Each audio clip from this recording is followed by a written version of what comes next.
humanoid dudes with giant, skice / spears or whatever the hell they're wielding there, pikes. Um, and saw the portal and all of the images that you just had. So, what we want to do today is I kind of want to do like just a mini session here, kind of wrap up and then I'll do a little bit of talk about Mythic and what that means for you guys and such. So, okay. So we'll just kind of get her going here and just do a little bit of the RP as we kind of finish up here. So you guys are standing in the room, and of course the Minotaur and the and the Dretch are all just like in char, like just torn to shit, lying on the ground. Is this the right room? You got to scroll down. Scroll down. Oh, that's right. My bad. That was sneaky. That was my sneakiness. There we are. Yeah.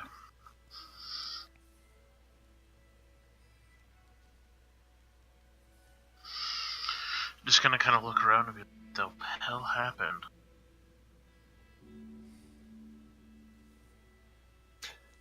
You guys see the same visions that I saw? Or is it just me? I think we all saw it. I'll look over to Taryn. Probably. Not sure. Don't remember much. You were, from what I saw, you were cut in half more than I was, man. I don't know if this not something you wanna one up somebody on, but you look like you're okay. I'll look over to the Minotaur and be like, I definitely didn't do that. There are still Terran guts like all over his axe that are lying on the ground. The last thing I remember was being alone in this room. The last thing I remember was walking into the room.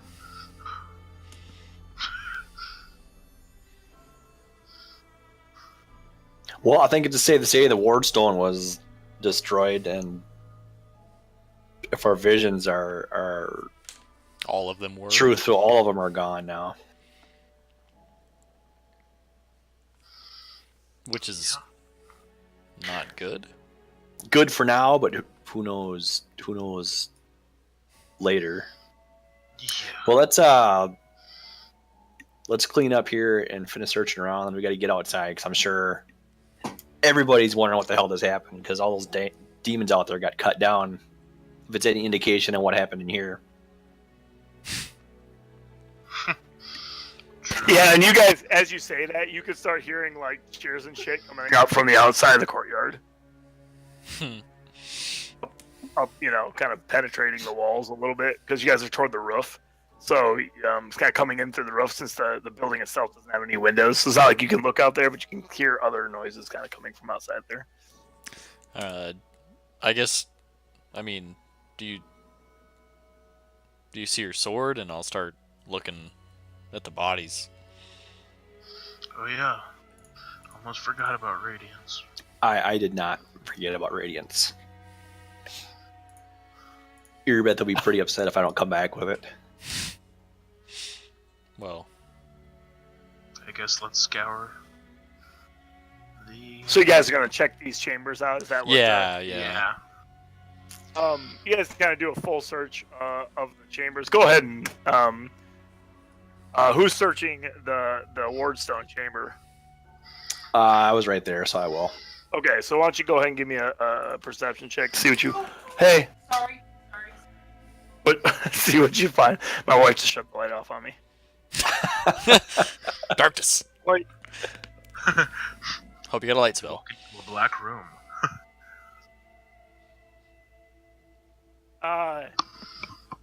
Yeah, Tristan, you don't find anything. You certainly don't find the sword here in this chamber, but you do notice, as you look around the chamber itself, that the circular room's like original purpose is kind of unclear. It's hard to tell exactly. It appears that now it seems to be like a trophy hall of some sort. You can see that low stone pedestal where the the iron, the stone used to sit, is gone now. Like the whole pedestal is basically, there's kind of like a hole where the pedestal used to be, kind of in the ground. But you do notice as you're searching around the chamber, you notice that there are Wardstone shards that are embedded in the walls. 6 of them to be in fact. Small little pieces of what used to be the Wardstone still kind of impaled in the wall. We should probably take those.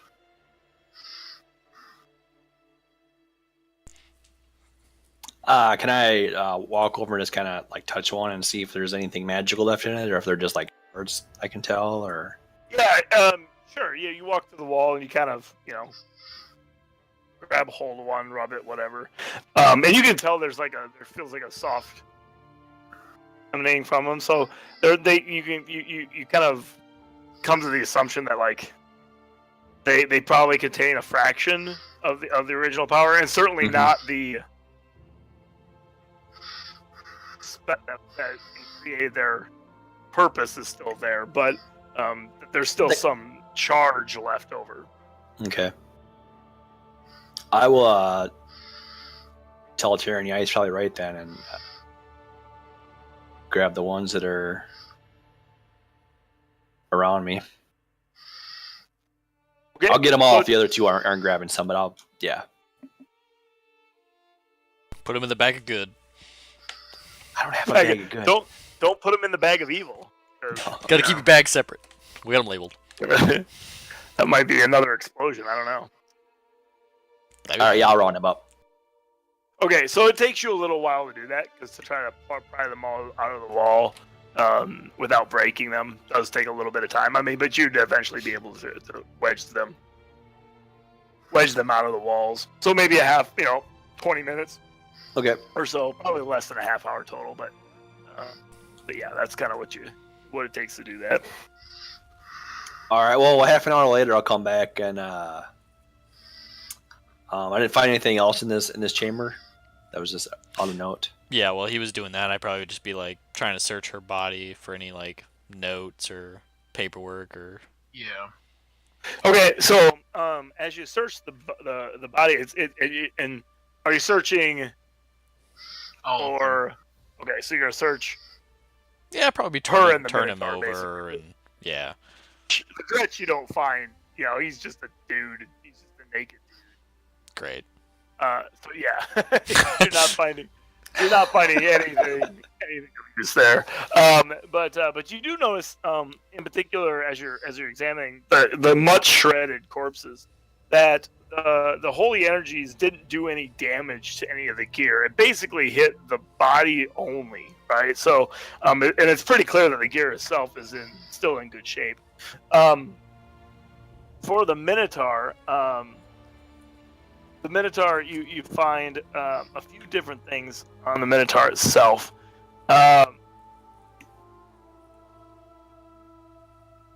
Horn. And you realize that this is the horn that he blew right before he tried to, bull rush Acheron as he came up the steps. Quite a large horn, and it appears to be of excellent craftsmanship. There were 6 ivory figurines in a belt pouch, each figurine depicting a nude humanoid woman with disturbing animalistic features. And you also find, as you're searching kind of this chamber here, as you're looking over the corpses, that on 2 of the pedestals along the wall, you notice that there are mangled helms on display. And there are 2 of them of the first 2 crusades, or the first 2 crusaders who have died in the first crusade. Like, they're listed. There's little nameplates that are below them that identify them as such. So relics from the first crusade. Both of the helms have been destroyed. Like, they've been damaged. Like, very recently, you can tell that there's been damage done to the helms, and they're kind of arranged here as kind of like a mock to the Crusades, like somebody was mocking them.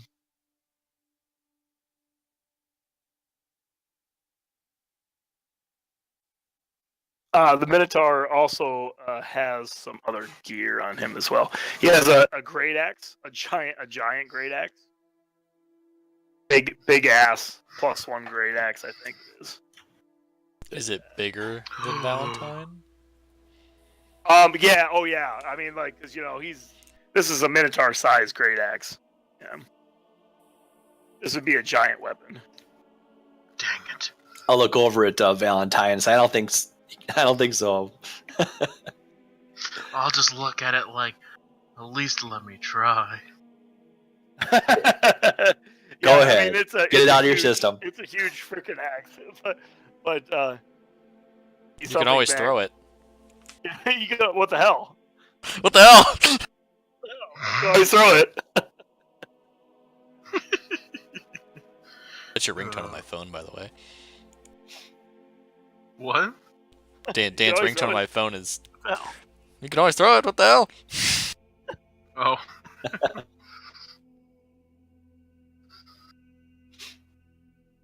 So yeah, that's the Minotaur. The woman's corpse contains quite a few more specific items. You notice that the gear itself, you find a well-made, bloody-looking scythe with a ram's head attached to the where the shaft meets the blade. But the blade itself is razor sharp. You also find that she is wearing a amulet around her neck, but the amulet is like made of like a goat's head, right? The skull of a goat's head. But you do recognize that there's some magical craftsmanship that goes along with that. The cloak that she wears is a red cloak. It appears to have runes inscribed across the bottom. It's red. And there's also a set of 2 keys in a key ring on her belt, as well as another pouch in her belt that can carry that's full to the brim of onyx gems.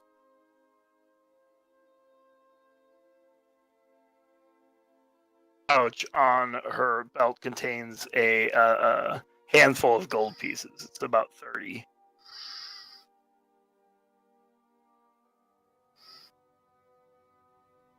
But you don't find any letters or anything like that. Yeah.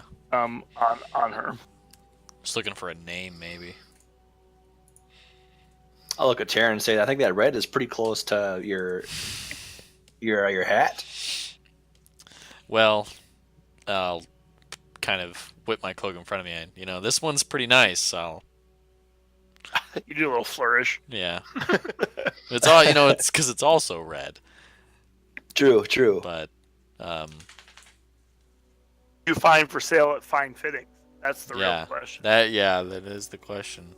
We'll have to see. We'll have to get this stuff looked at. Yeah, throw it in the bag of questionable good. It is nice. Questionable good. Bag of good, maybes, Maybe. and evil. Question mark? Does anyone not like goat heads? You're gonna be disappointed. I'll hold up the keys, and I'll be like, maybe one was for the cage, and then one for God only knows. Maybe the room. Let's see if we can find out.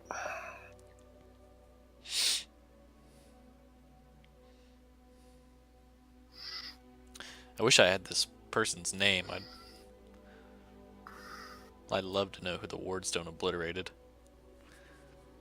We know it. It was Jessalyn. Yeah, you would know her John? name. Yeah, You would know her Jessalyn. name from the visions because you saw her From the visions. here with, That's right. right. You would have saw her here with the Before she left. when- Yeah, that's correct. Yeah. right when she was making the cage. Yep. This is Jessalyn. Jessalyn. It was. Haha. Yeah, it was. It is no longer. Was.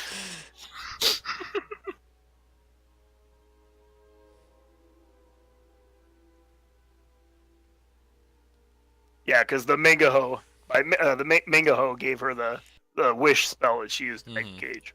Mhm. Oh. All right. Well, there's nothing else in this room. Let's head back on out. Do you wanna grab the helms? Yeah, I was gonna say we'll take the helms with us, even if they Okay. are pretty beat up and damaged. Okay. I'm sure the paladins will appreciate it. Yeah. Try to put one on. Other way around. Yeah, it doesn't. I can't see. It doesn't fit. It's pretty damaged.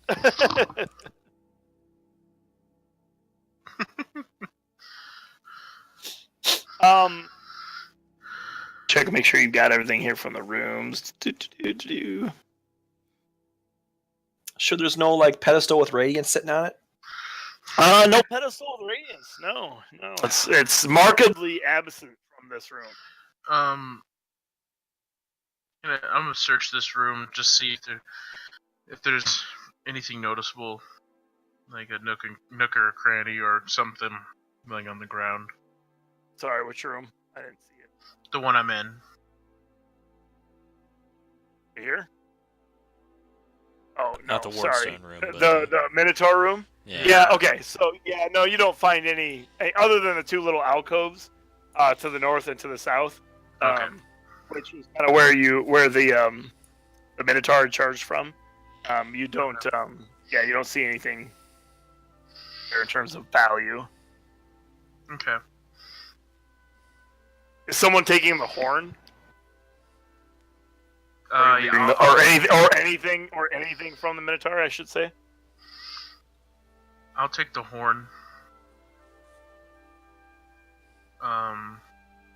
There's also 6 the ivory figures. Naked, I guess naked, I'll naked put them. figures. Yeah, I'll put them in the bag of questionable good. I don't think those are questionable. We definitely need an icon for this. I need to do research. Need Yeah. to find an icon for questionable good. It's neutral. You know, it's not emanating evil, but it's not Yeah. glowing good. So it's I'm questionable. gonna have fine fittings. I'm gonna put in an order for a questionable good bag. Yeah, a bag with some Yeah. specific tailor. Have like Taylor one shit. bag with a G on it, and one bag with the E on it, and then one bag with a question mark on it. Yeah. And everything that you don't know goes in that bag. Yeah. That way, when you get caught, you can clearly explain. You said that where the cage was in the Wardstone, it's now like a hole in the ground. Well, just not a hole, but like, the blast. There is no more like cage. The cage is gone. Yeah. Right, but the pedestal that it was sitting on is kind of like melted into the ground. So there's part of the stonework is like, there's a shallow hole where it was at, if that makes sense. Yep. Search the platform it's on, just because Okay, sometimes when concrete melts, it leaves cool stuff behind. sure. Go ahead and give a Almost made the jet fuel and still be. perception check there. Yes, as you search the thing, Give a what? Sorry. a perception check. Go ahead and Oh, on itself. I'm not. You're a little weary. You're looking. You've been knocked out twice in 2 days. I don't want to hear it. Yeah. Yeah. They've both died in 2 days. There's nothing there. It's just basically a meltdown from the Yeah, from the yeah. pedestal. All right, let's move on here. Alright.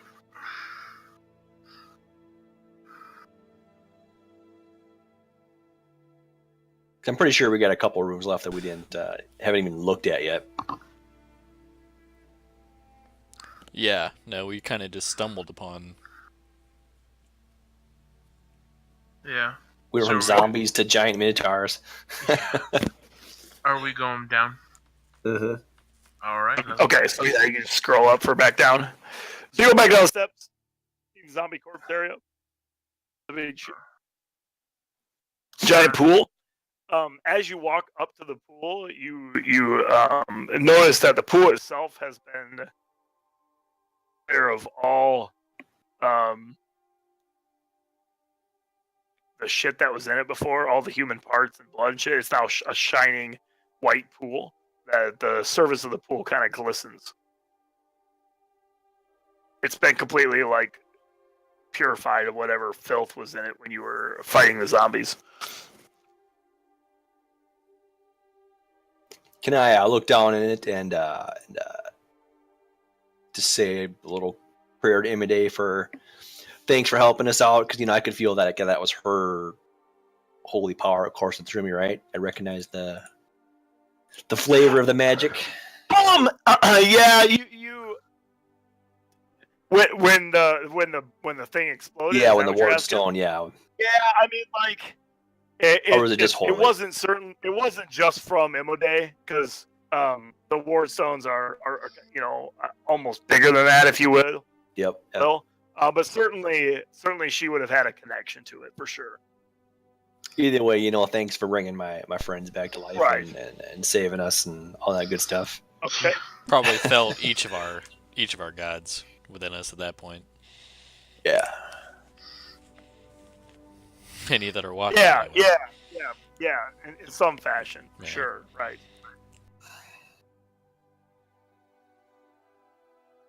Yeah, I mean, as you look down in the pool, you just see your crystal clear reflections staring back up at you. Uh-huh. Yeah, I just had to say my piece because, we're all alive. Paladin things. Yeah. Okay. So, has anybody searched? No, we fought zombies here and we ran upstairs, so we haven't really looked around at all. I mean, well, we know it's here. Water. Now, Okay. yeah. Alright, so I'm gonna go up to. They were just destroyed statues when we first walked in. I think there's a door right here, isn't there? There is a door. And you can see into this room. This room is a room as you walk by it there. Wasn't this one just like a meeting place? Yeah, it's a that's just a war room. Yep. Okay. Yep. You see stacks of scrolls and books and maps and that kind of thing stacked along the room. You have not been in this room before. The walls are painted with detailed maps of Sarkoris, over which features of the world wound have been painted. Which features of the world wound have been painted. Hey! That is not your table. Oh no, the puzzle. My puzzle table. You don't. This is not for you. No. Sorry, kitty. You gotta go, bud. Go sleep with mom. Sorry. Sorry. that table you're standing in, Valentine, is also not your table. Nope, not the puzzle table. Don't stand on it. Don't stand on the puzzle table. Can I search this room for anything that looks important? Yeah, I mean, go ahead and do a perception check there. It's 17. Okay, so as you're kind of looking through the documents stacked up on the table and along the walls, you would find a number of references about troop movements in the world wound itself, and you recognize that would be valuable to organizations that would be fighting fighting off the demons in the world wound. So it occurs to you that maybe you should turn that over to the Eagle Watch or something like that. There might be something valuable in collecting that data, because it's clear to you that it's not Paladin data. It was done, it was created by the enemy. Okay, I'll collect what seems to be important. Shove it in a bag. Okay. All right. I guess moving on to the next room.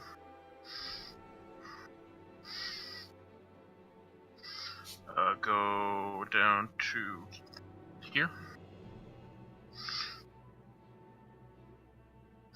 knock Okay. on this, or not knock on this, but Hello? try to open this door. Yep, that door is actually also unlocked. Okay. Oh, hi. And as you open up the door, you see what looks to be two demonic vermin lying on the ground, and they've been shredded by holy energy as well. Oh, good. And they're these look like giant bees or giant flies, if you will, but their faces have human features. Oh no.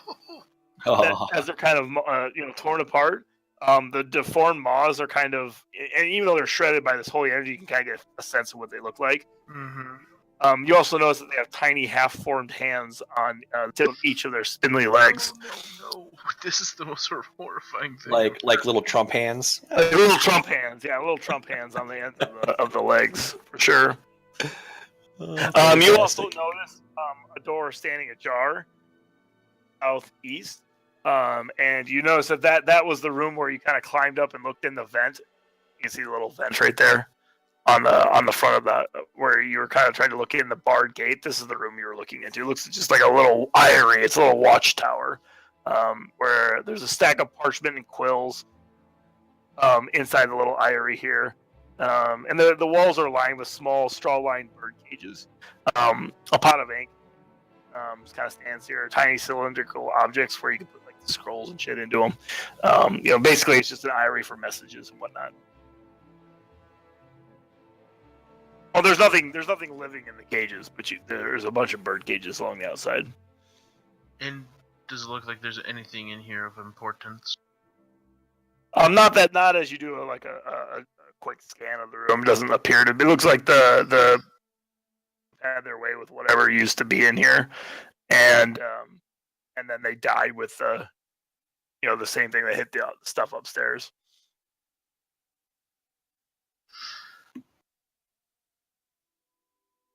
All right, so then I guess I'll do a dive of this. Okay. You don't find anything Okay. of worth. All right. So there's nothing below here. That's just a. What? There's nothing like. This isn't a part of the. Nope, that's just a little reference thing. Gotcha. Okay. Just for me. All right. So know what room it is. I'm gonna go in here because I didn't go in here last time. I don't think. Okay. Yeah, that's the library. That's where Cody found the Manual of War, and a bunch of other stacked books on like geography and tactical manuals. Most of the library's been like cut to shreds. All right. Books and stuff like just torn apart. Okay, I'll go out and say it was just the library. Nothing there. Did you find anything, Valentine? Not yet. Going in here though. Coming to this room. I'm like, no, don't go in there because I don't think you went in there last time. Yeah, as you walk in, Harrington came charging out of. Yeah. This thing, it basically looks like it was a cage, right? There are a dozen bodies lying scattered about the room, each bearing kind of a gaping hole in the chest. Like all just torn all up over the whole place. Claw marks on the door and the walls, and yeah, it's a pretty grisly sight. Nothing important in here, just a cage. It was basically a pen. I'll roll just for the shits and giggles. Oh. Well, you find some stuff you don't want to. Like you find you're so attuned into the slaughter, being the barbarian that you are. Like you start like in your head matching up whose intestines went with which bodies. You're like, yeah, that was a good one. They just walk in and I'm putting bodies back together. Right? Yeah. You're just kind of you're it's like a morbid curiosity For about science. Yeah. All right, I'll walk out. I'll look at you and notice you have like gore on your hands, and not even gonna ask. All right, so down to here. So I'll take a peek in this room. Oh yeah, the bottom room there. That looks to be like a barracks. I think you guys walked in here earlier. There are cots kind of sitting in rows of two. Bedding has been tossed and used. Nothing standing out to you here in terms of valuable goods. Okay. Well, I'll do a deep dive into because Valentine's just being extra interested just in going like, every through room shit. in this bar. Yeah, he's like checking in between the bed covers. You Couple don't gold find pieces. like some lint. You find like demonic porn in the third bed. Wait, what? You cut out. I didn't hear. You find some like demonic porn in the third bed. Oh, cultist demonic porn. okay. It's not pleasant to view. Do you keep it? Just like, does anybody want this? You could grind that up. I'm sure it's a home remedy for something. Just if after 4 hours, just like this is the cure for that, right?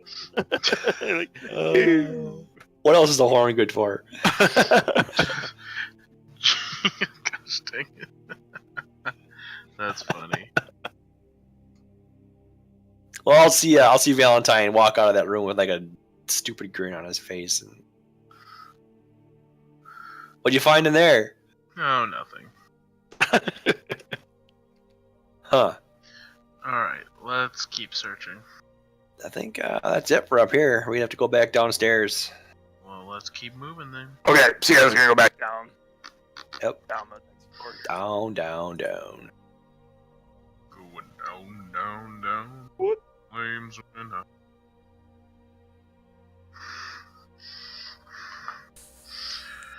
Turn order, what? I'm just kidding. Alright. So. Well, I still got this key ring, so hopefully we can find a locked door. We're going north. I don't think I think we've been through everything. Well, we still need to find Radiance. I don't think, no, there's a couple places that we didn't revisit, I should say. Oh, Yeah, this Well, is yeah. the only rooms you were in when you walked back into the place. Yeah, we like ran up and in and yeah. Oh, yeah, I guess, yeah, the revisit. Re. Okay. So where are you going, Cody? This up here. Okay, so going north. Mm-hmm. Okay. I'll just kind of look back at Taryn like, look at him go. I'm just gonna turn to this room, just say, fuck this room. I'm going where the alchemist was. He's got a. Okay, so as you walk in, yeah, you see like the outlines of where you see like you actually see some clumps of your beard still on the floor, where they were burned to the ground. My newly developed horns start showing. No, just kidding. It's like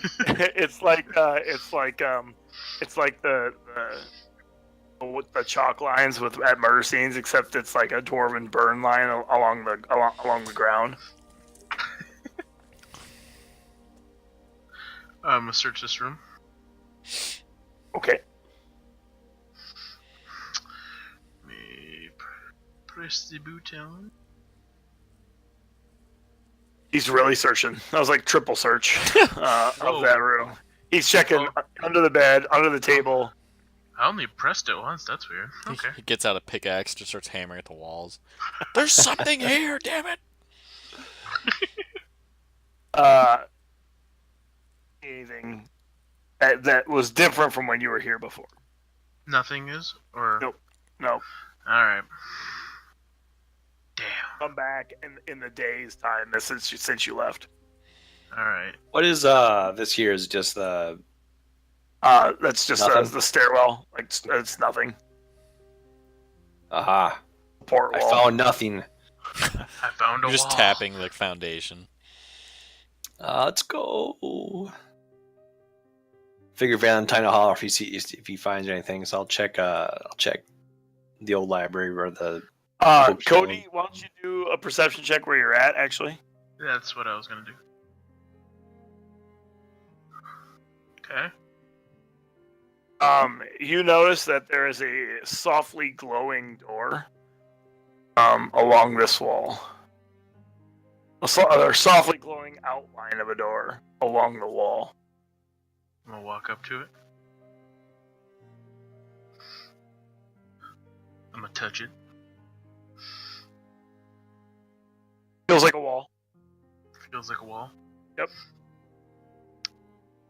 I'm gonna push it. Still feels like a wall. I'm a barbarian. I only know how to do other thing.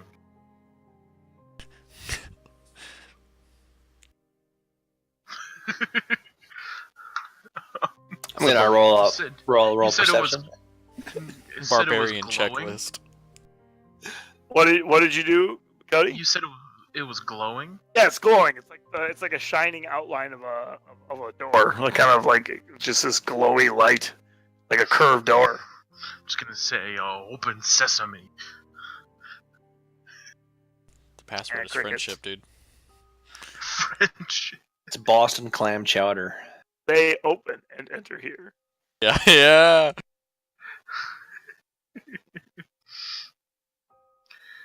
Let's see here.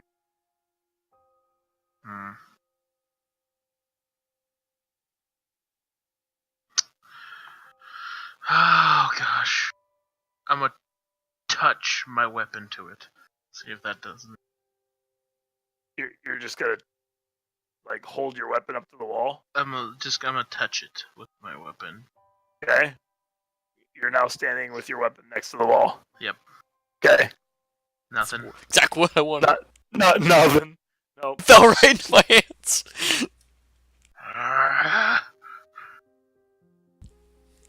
I'm like getting frustrated. I'm gonna call for the guys.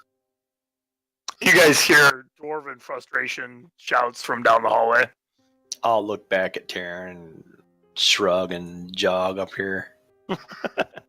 Clank, clank, clank, clank, clank. I'm gonna be like, do you? What do you have guys- there, Valentine? Is he still awkwardly holding his weapon against it? Yeah, he's just standing there with his axe against the wall. Like, you taking a break? What's going on? Do you see this?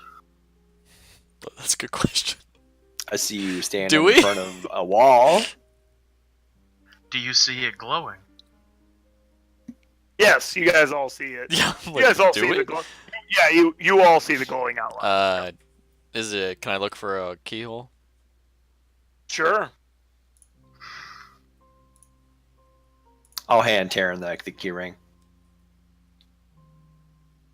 Oh, yeah, go ahead and do a perception check. Yeah, there. sorry, I have to pop my character sheet up. I didn't actually have it.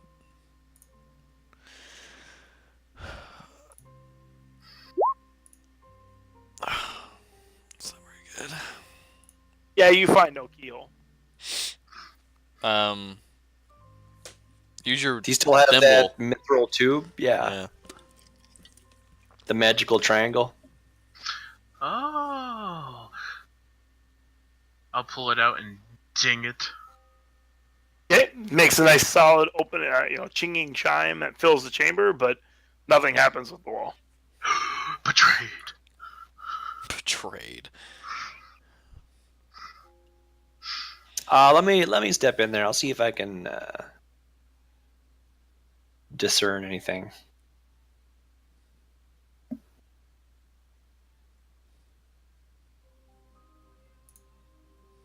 Tap Valentine on the shoulder again. Say what? Sorry. I said, why don't you let me take a look at it there? Valentine's like staring at it, like Just really Just Why did it deadpan. work? glowy. Sorry, he keeps breaking up. I don't understand what you say.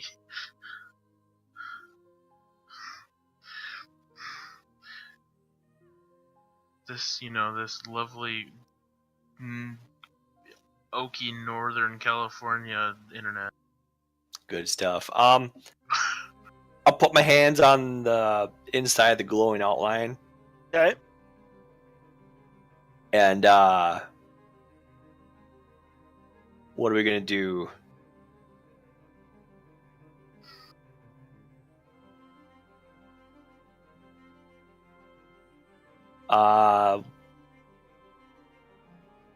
Is it a magical door? I got magical prowess. Can I tell if it's a magical door or if it's? You have magical prowess. I wouldn't call it prowess, but I have a little aptitude.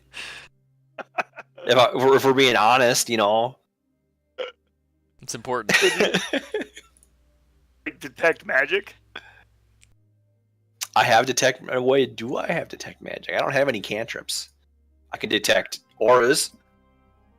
Yeah, I mean, like you get that. I mean, this thing obviously is not like handcrafted. Like this is obviously either an aura or magic or something, right? Like it's like there's something going on with the wall. It wasn't here when you were back in this room before. When you were in this room before, Right. Okay, so it was created. I wonder what it's holding.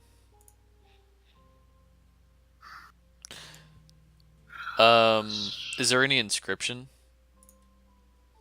no inscription. No inscription. So can I hit it? Oh. So I guess like a read magic wouldn't do anything. Cause It's a golden Yeah. golden outline of a door. I still got my hands on the door. I'll like invoke Imade. You know, get my holy symbol, put it against the door with it. Yeah, like the I forgot I door had the holy flickers. symbol. You say Imode, but it doesn't do anything. Like there's a quick flicker, but that's it. That's it. would knowledge arcana be able to gain me any more information on this? Sure, you can roll it. You gotta take your look, take a go at it. Yeah, I'll put my hands on it. I'm gonna feel it up. Oh yeah. You're gonna rub the glowy outline. I'll whisper, "Tell me the secrets." Show me the money. First, we got Valentine rubbing his axe up against the wall. Now you're whispering to it. You guys are quite intimate. That's the only way to get it done, right? Yeah, hands-on learning. Taryn, as you kind of examine the outline, it occurs to you that this may be the kind of door that needs a specific phrase in order to be able to be opened. I'll say Can I hit? radiance. Crickets, man, crickets.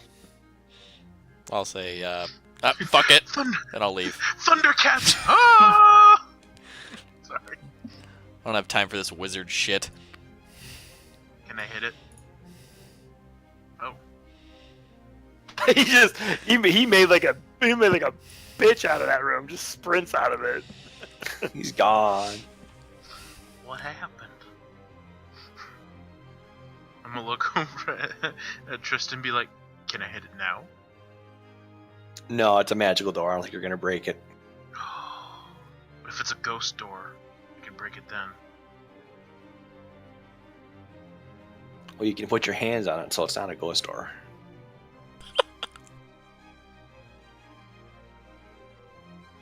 Try to teach the barbarian magic. I'm doing my best, corporal and he corporal. kind of looks at you like, ghost? Hands? I don't understand.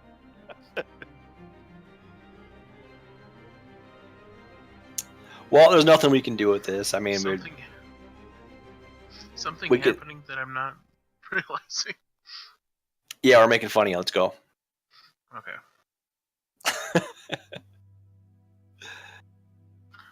They walk out of the room. I'm gonna hit it. Okay, go ahead and roll an attack roll. Right as he steps out, you just hear a bang. Oh god. So, as you attack, you hear this. Everyone in the entire building hears a giant clang.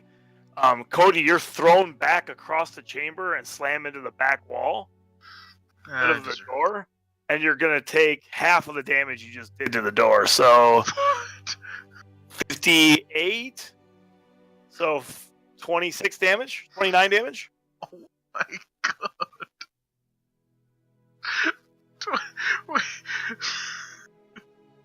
And the door itself doesn't looks like you didn't even touch it. Damn. Just gonna curl up into a ball because that's the hardest I've been hit this whole campaign. The person was on the ground in the last fight. Whoa. Whoa. Yeah, you guys, everybody hears this gong go off, and that's it. Like Cody's just kind of crumpled against the wall opposite of the door. I gotta reload my browser. I'll be a sec. Well, I left. If you're still in the building, you would have heard it. Okay. I don't think I'd go back. Okay. I'll go back because I remember that I just told him not to hit it. I'll just walk in and shake my head. Yeah, it's like you just see him lying, crumpled against the wall, out the ears a little bit. I'll walk over and like kneel down and make sure he's okay. I'm like, you hit the door, didn't you? Just look up and be like, yeah. I'll offer you a hand up. Okay, let's. So, are we just leaving this thing locked? Like, is that what's happening? I'll catch up to. Just gotta hobble out of the room. This place is ours now. This isn't going anywhere. We'll have someone sit in front of it and say words until it opens. We may be able to dispel it. We have, Maybe we can get it from this end. There's a door here, right? Yeah, you guys can see this room. That's where you saw the thieves playing poker, and that room looks empty as well. Like, doesn't look to seem as have been. Like we've taken the city. That that we can have someone come and look at this. We have allies. Alright, nah, this room just to make it a sweep. We're not magically inclined. We're gonna have to find Erebishnail to come take a look at this. Yeah, it's a good idea. I'm sure he'll be able to figure it out. Yeah, and nothing left here still in this room at all. Okay. Oh, yeah. Alright, you guys ready to head out? Yeah, unless Cody wants to try to commit suicide again. I don't know. Yeah, we don't know, like... Yeah. He probably looks pretty beat up, too. I think it's great that he could have actually killed himself doing that. That door did a number on him. Yeah. I mean, really. He crits that first attack. Yeah, if I crit that. He had an 18, man. It's like a ×3. Yeah. Oh, that's great. Alright, out we go. So as you exit the building, you notice that there are a number of that went and fought in the courtyard, and they're all out there kind of gathering. And there's a cheer that kind of comes up from around from around you, and you see Irabeth kind of make her way over to you. Oh, can I cast a spell? Sure. Yes. Hold on, I gotta get it. What? Oh, I didn't put it on my sheet. One second.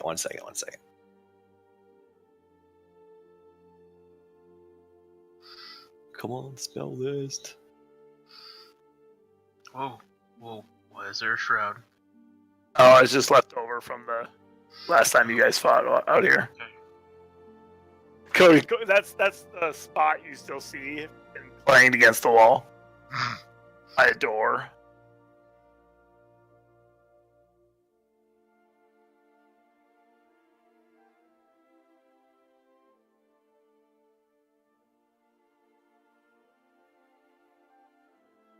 Oh, come on, where is? Oh, there it is.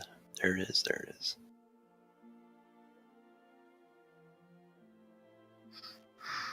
Do you have like fireworks? Or you're gonna light off a Roman candle or something? Gonna cast right air.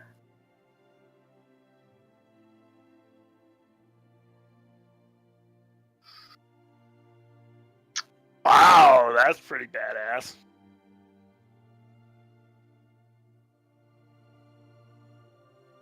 So walk out and cast that spell like a victory call for the light. Okay.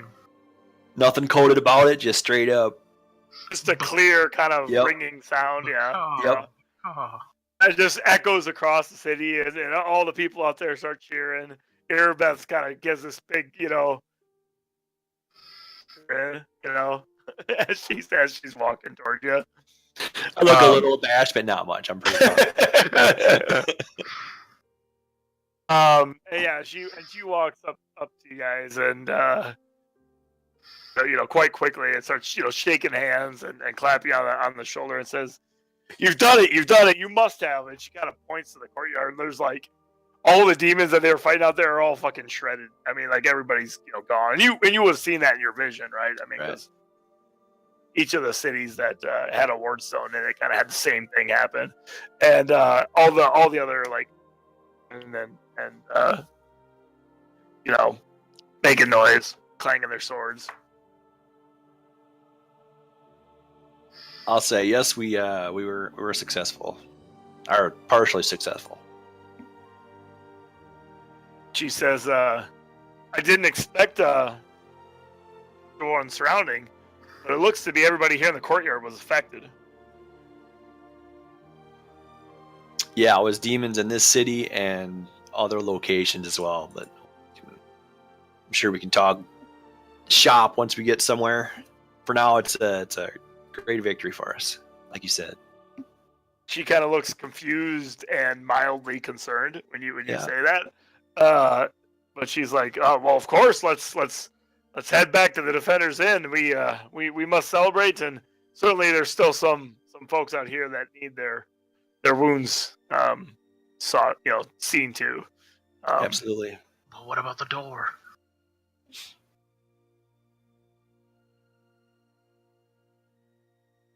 And you say that, and Valentine and Erebeth kind of looks at you strangely, says, "What door?"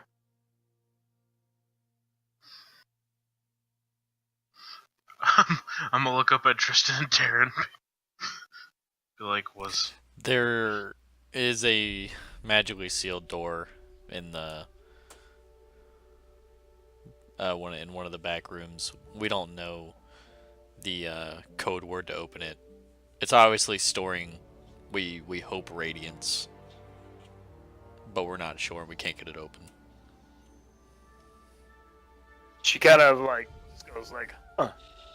Oh, we'll have to have somebody come check that out." Or at least guard it. Yeah, she kind of nods in affirmation to that, and she calls over a couple of her guards, and she gets the directions from you about which room Yeah. it's in, and that's passes sorted. that along. If that To sword her- is to in her. there, we're gonna need to get it out. But I will advise the guards not to try to attack the door.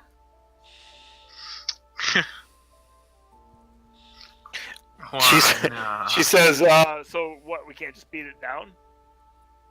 I'll look over at Valentine. Unless you'd like to kill yourself. I was like, "Yep, that stuff like that happens." So she, passes along the information. She says, "Guard that door with your life." She says, "I suspect you're gonna, things are gonna be quiet here for a while, but just make sure you stay posted." And they jog into the house or into the keep there.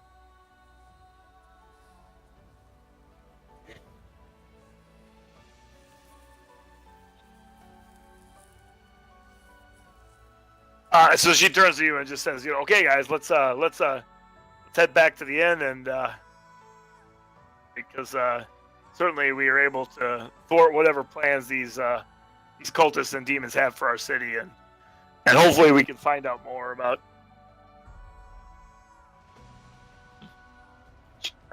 Yeah, we got plenty of news for you, but for now we can celebrate.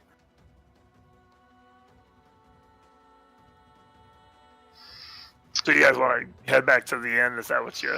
Yeah. Sounds good. Yeah.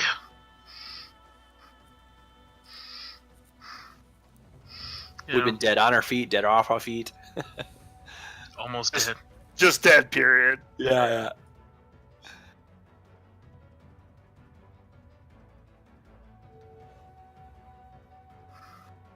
And you guys come back, and the nobility and the merchants and the people that are all kind of in there, and word is already kind of like spread in front of you. The people there have kind of heard that you've already been successful. I mean, it's obviously word travels fast. You guys, they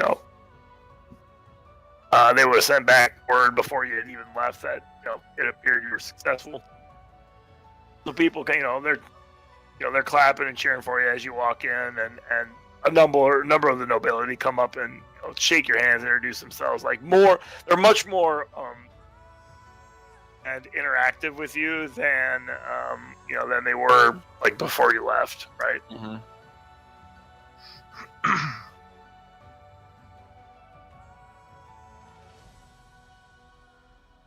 Yeah, I'll just kind of take it in stride. Not letting them stop me too long, but being polite and all that stuff. Sure. I mean, enjoying the victory a little bit, right? I mean, not too much. Not too much. How about you? Very paladin-like. People are offering to buy you beer. There's already 3 or 4 of them out sitting on the counter waiting for you, Valentine. I couldn't hear you. I just heard Tyne. So people are offering to buy you beer. There's 3 or 4 of them sitting on the counter waiting for you. Okay. I'm down. They'll clap you on the back and kind of guide you over, and everybody's cheering. I'm double fisting doing the Stone Cold Steve Austin, cling them together and pour them both into my mouth. That's impressive. Go ahead and do a Constitution check. Let's see how impressive it is.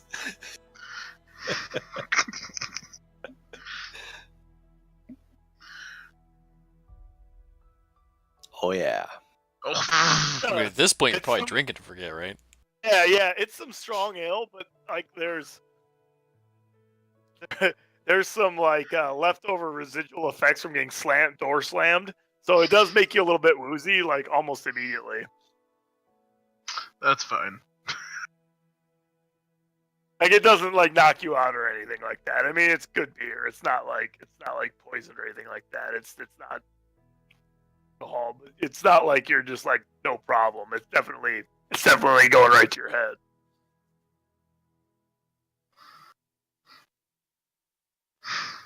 Okay. I'm enjoying my beers. Irabeth kind of comes over to you guys, Tristan and Taryn, and just says, when you're ready, come find me, and I'll want to hear everything about what you found inside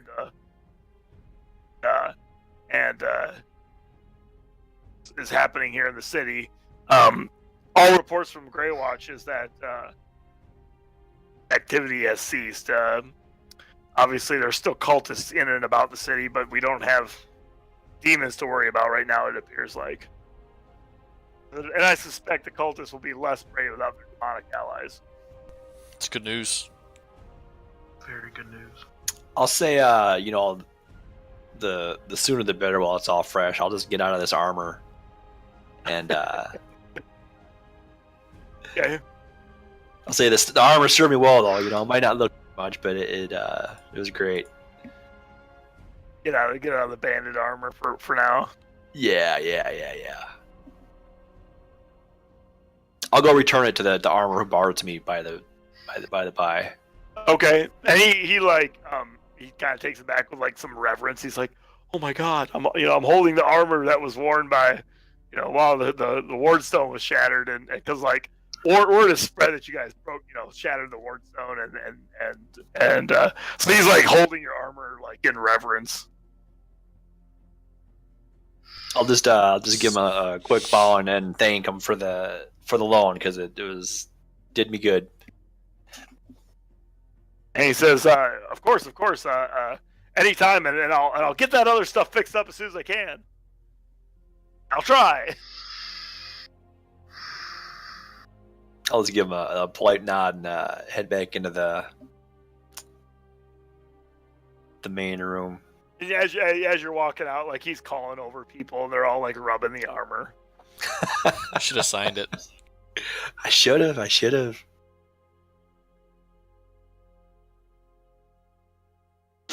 I'll walk out and just kind of stretch my arms. Good to be out of the heavy armor.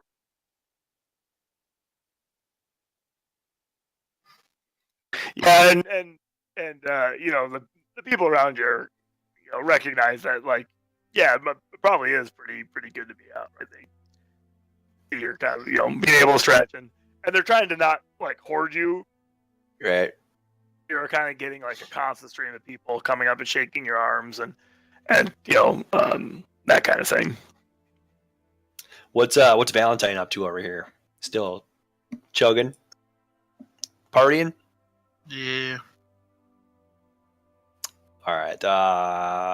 What about you, Taryn? Probably just taking the handshakes. Probably monotone returns of your welcomes to thank yous but a kind of a nod towards. Is Erebeth in her office at this point? Did she leave? Yeah, she's around. You'd be able to get her. A kind of nod towards Erebeth's office and look at Taryn, I guess, since Valentine's living large. I'll nod.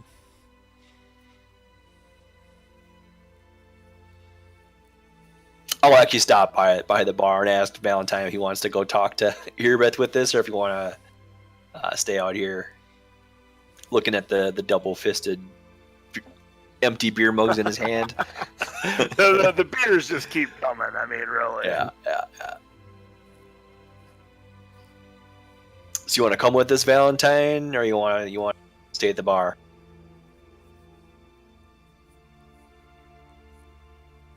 Cody.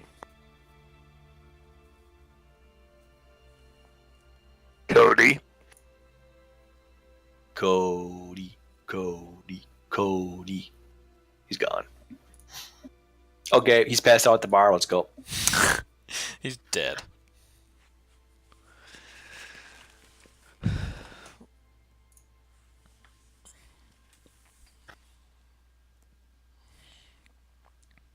Okay, so you guys go to Erebeth, and she basically just sits you down and asks you to kind of welcome back.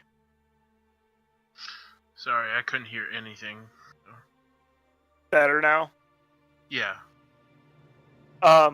So they came to ask you if you wanted to join them. They were going to Erebeth, and you were drink action. Sure. So as you get there, Erebeth just basically, requests that you guys kind of recount what occurred. Give her a rundown of like what all happened and what all they found in the fort.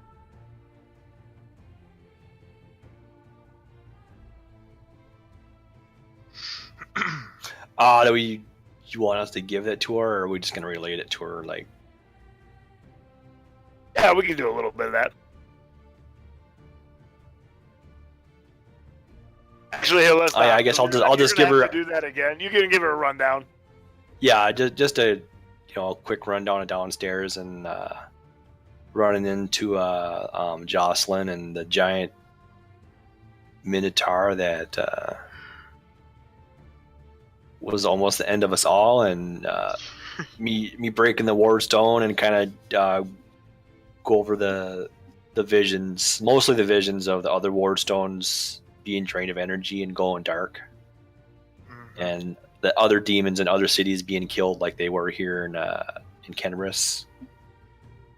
Yeah, and as you kind of give that information to her, she feels, she thanks you for your contributions,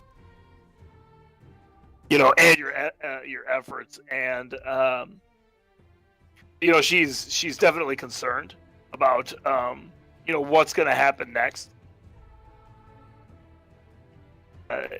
She kind of implies to you that, like, you've brought down these ward stones, and it's a huge victory for the light, right? Because it appears that we thwarted what they were gonna.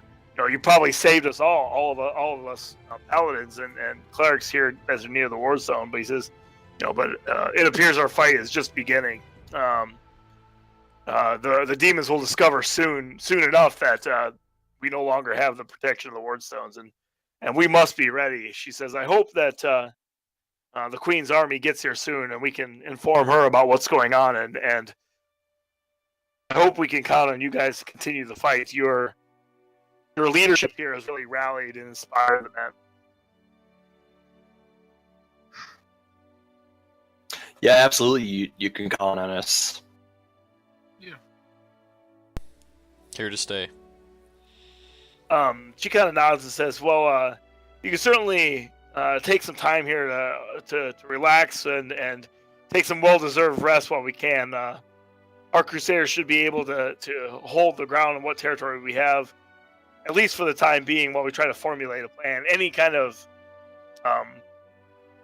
like their movements that you found in the fort would be beneficial as well.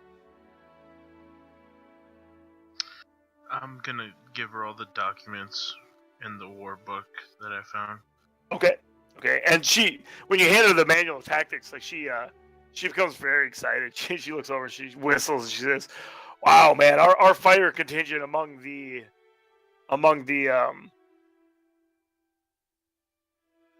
those paladins, among the Eagle Watch, sorry. Our fighter contingent among the Eagle Watch will find much use of this in the coming weeks.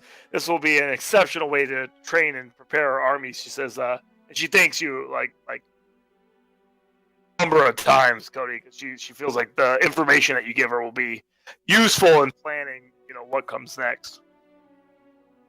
Just doing what I can. You're able to spend some time now to be able to relax, and you do sense that as the days go on, the Crusaders, you get this sense as you're able to relax a little bit, that even though you're able to kind of mend your wounds and talk about what you just saw and kind of go through that, that there's some nervous anticipation about what's going to happen next. Like the war zone are no more, and there's a real question about what the next shoe is going to be.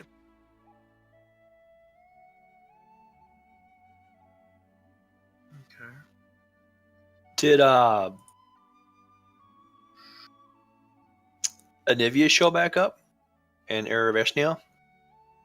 Yes, they are both. Would both be at the. Or they both survived the attack.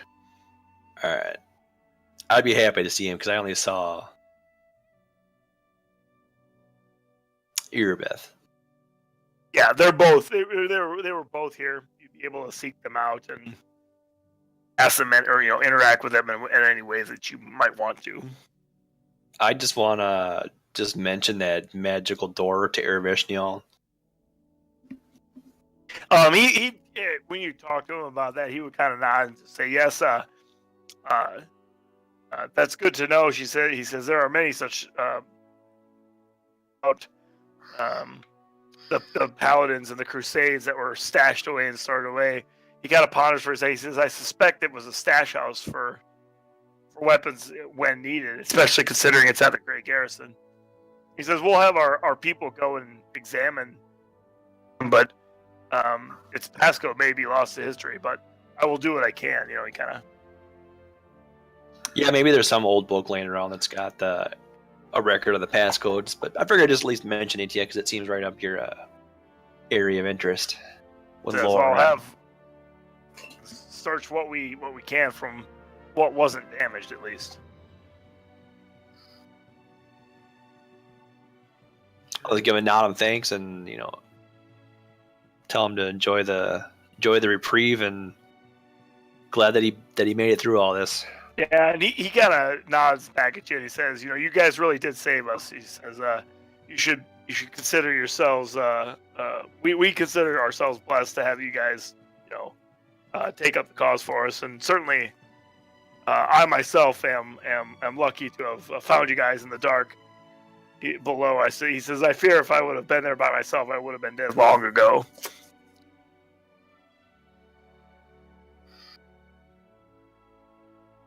Shakes your hand, congratulates you. He says, if you need my services in the coming days, please feel free to get a hold of me. I'd be happy to do what I can for you. Will Certainly. do. Okay. Oh, we forgot to give Erebeth those helms that we found.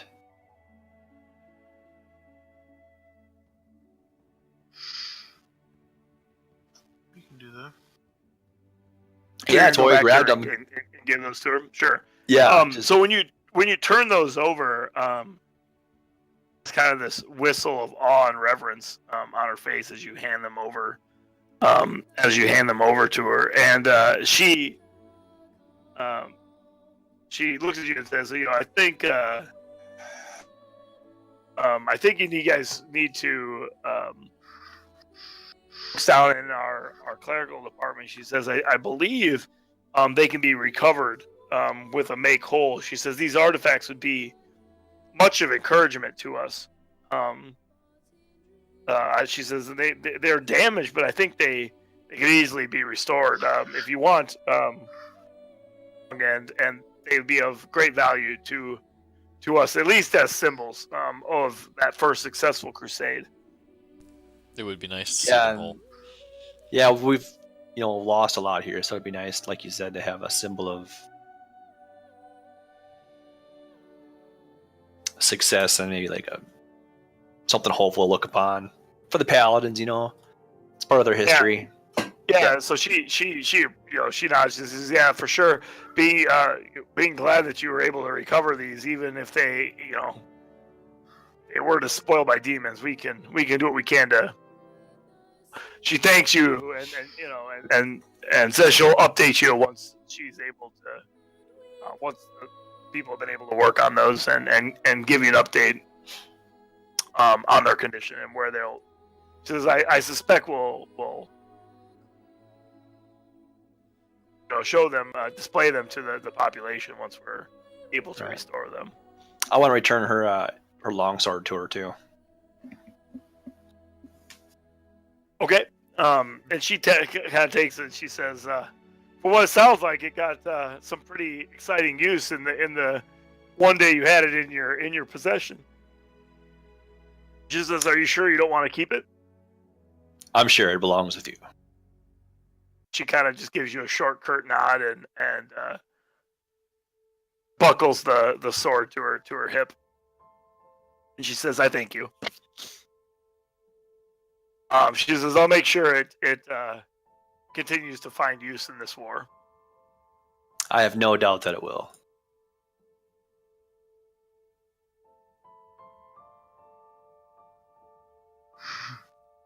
As you guys kind of wrap up your day, back, and you guys crash out for the night in kind of your exhaustion, and you go to sleep.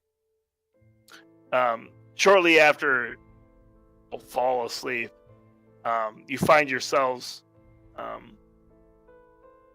on like a kind of a golden field, and you look around, you recognize that you're all kind of having this shared dream. Like you understand that it's a dream, but you're all looking at each other and conscious happening in the dream, and you kind of like are able to kind of talk and recognize each other.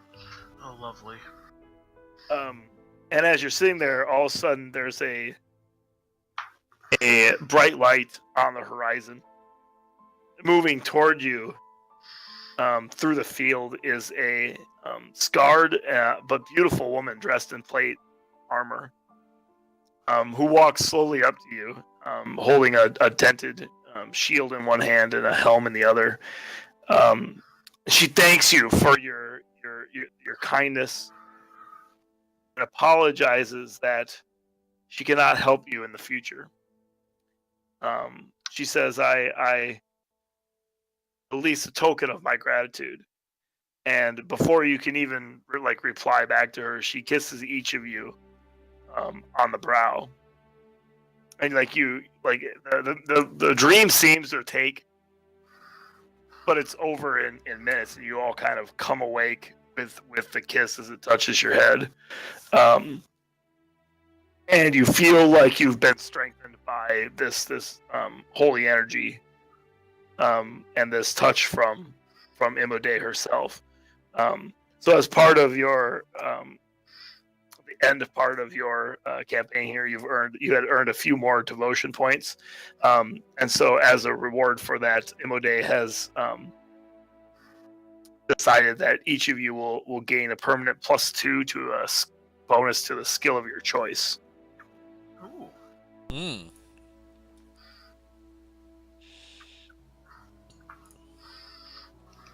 That's intense.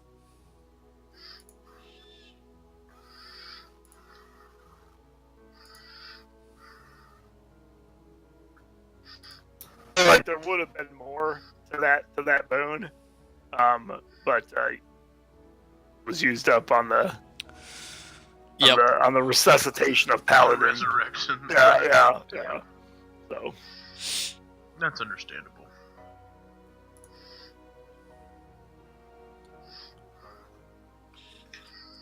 okay, so I think that's a good place to kind of stop. Your items identified. Is that probably accurate here? Yeah. So what you would find is that the horn from the Minotaur is a horn of battle clarity.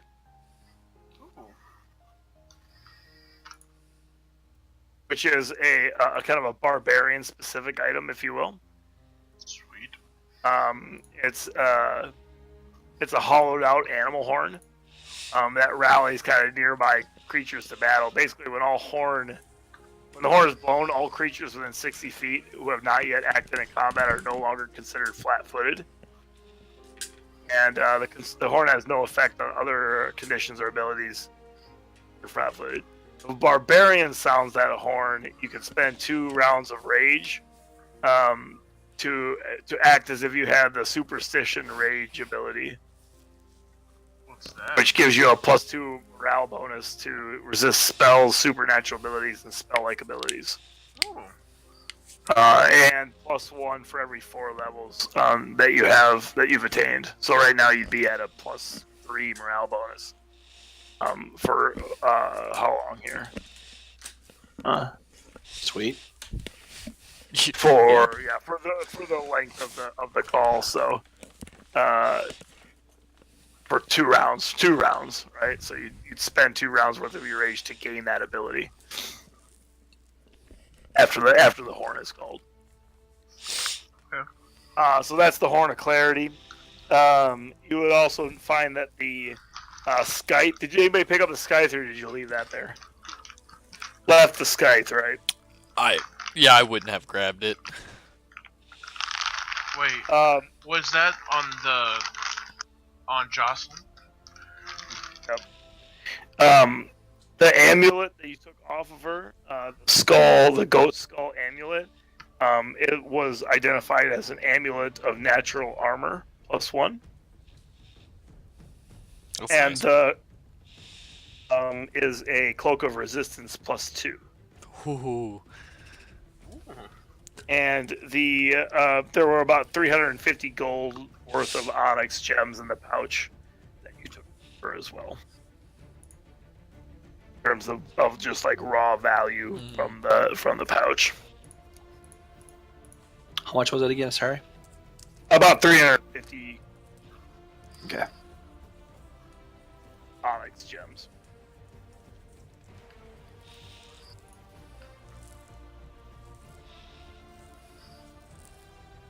So a few odds and ends items from the room itself. Mhm. Okay.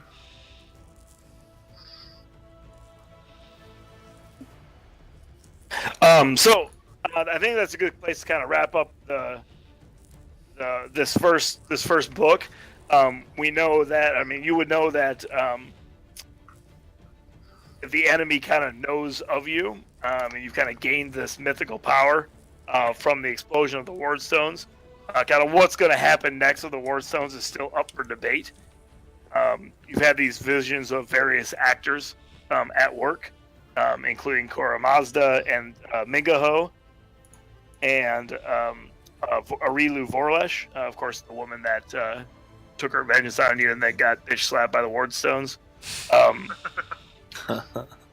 So you've kind of seen kind of some of the inner workings of that. We know that the ward stones are down along the world wound, and that kind of gives you some time to rest and recuperate here in the coming days. +2 to your character sheets to a skill of your choice from a skill. a skill, right? So it's a +2 on a skill. So persuasion, initiative, Yeah, that kind of thing. not abilities. Not abilities. It's Yeah. +2 on a skill. Cody's like, I want more attack. Oh wait, no. Oh wait. I want more strength. It's not an ability boost. But I want to spend a little bit of time talking about Mythic here, so you kind of understand what's going to happen here as we kind of get into the Mythic part of the game. Now that you guys are considered Mythic. We got kissed by a god, boys. Goddess. I felt it. Yeah. So, okay. First of all, if you guys want to go to this document, I'll link it here in the note in the chat. If you go to that, I'll kind of talk through what you're seeing. I think it's easier if you can see it at the same time that that I'm talking about it, because it's going to take a little bit of time for you guys to kind of go through this, because the Mythic adds quite a bit of options and choices to what you're doing here. So if you want to take this link, that'll take you to the Mythic Adventures tab on the Paizo PRD. Mythic heroes. That's us. Hey.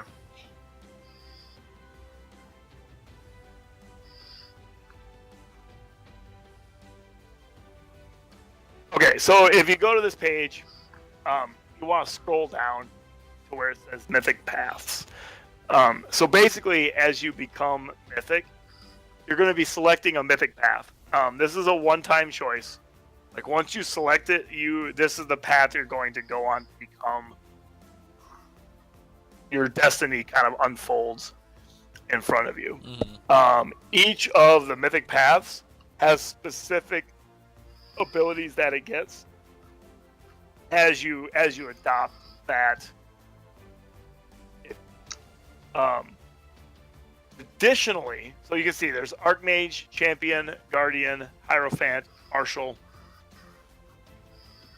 And so you can imagine, like, it does give you a short description right here of what each one does, right? And which will benefit most from it, right? So Master of Arcane Magic, Champions are parallel to combat, Guardians are more impervious, Hierophants more divine folks, Marshals are leaders and that kind of thing, and high charisma folks, and Tricksters are, your... So guys, I'm gonna be a marshal. Yeah, so I mean, like, before you make your decision, you'll definitely want to go through and peruse them, because they do give different bonuses, and you'll want to decide whether that wants to be.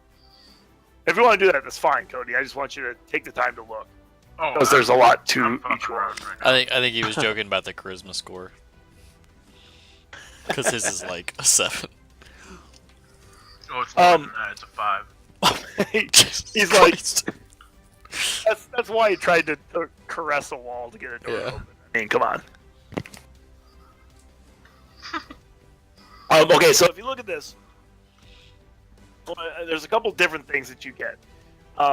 So basically, you gain this first mythic tier by the explosion of the War Stones infusing you with this energy. To move up mythic tiers, you need to accomplish like certain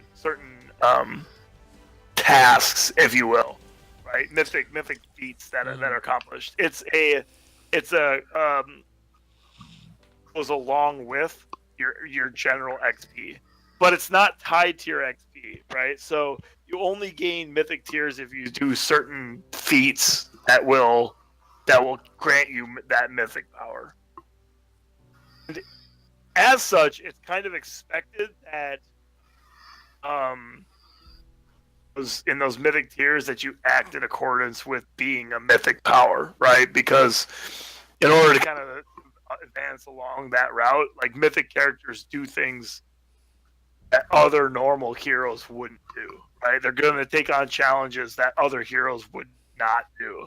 So, and die at, and that's part of why you get infused with all these extra powers, because you definitely are getting ratcheted up in terms No of power retreat with kind of thing. with well, not that you're never going to retreat, because you're going to be, that's tough, but just in terms of your mentality, you want to think about that. Like legendary. Yeah, Chosen. for sure. Yeah. So you can see here, you get a few skills. Everybody, regardless of what class you get, what path you choose, gets a few things at first mythic tier. So first of all, you get hard to kill. So you can see hard to kill below the base mythic abilities. When you're below 0 hit points, you automatically stabilize without needing a Constitution check. If you have the ability that allows you to act while below 0 hit points, you still lose hit points for taking actions specified by that ability. Bleed damage still causes you to lose points when below 0. In addition, you don't die until your total number of negative hit points is equal to double your Constitution score. So that would be nice. And it definitely gives you a huge bonus to not getting one-shotted. Right to death. Now, do note that along with that, when you're facing mythic enemies, they'll understand the bonuses you're getting for being mythic, particularly enemies that also have mythic power. So the potential for things like coup de grace come into play, because they'll understand that just simply knocking you out isn't necessarily going to do not it. good enough. Oh, Damn. They're gonna understand the workings of mythic power Take as the well. head off. Right. So, and then they also get mythic power. So this is kind of the core of what happens here. So mythic characters accomplish deeds and cheat day. And you have a bunch of different abilities. Each day you get a mythic power charges equal to 3 plus double your mythic tier. So as you start here at level 1, you get 5 power, right? And that's your that's your maximum usages of mythic power that day. And some abilities let you regain that, but you can't have more than your top. What the mythic power is used for, if you look at the top, is surges. Mythic power to overcome difficult challenges. You can expend 1. The surge is +1. So basically, when we go into here, and you're going to click on these paths up here that you're going to get these mythic feats, they're all going to talk about using your mythic power, right? It'll say, so for example, if you scroll up and you just click on Archmage, example, you scroll down a little bit,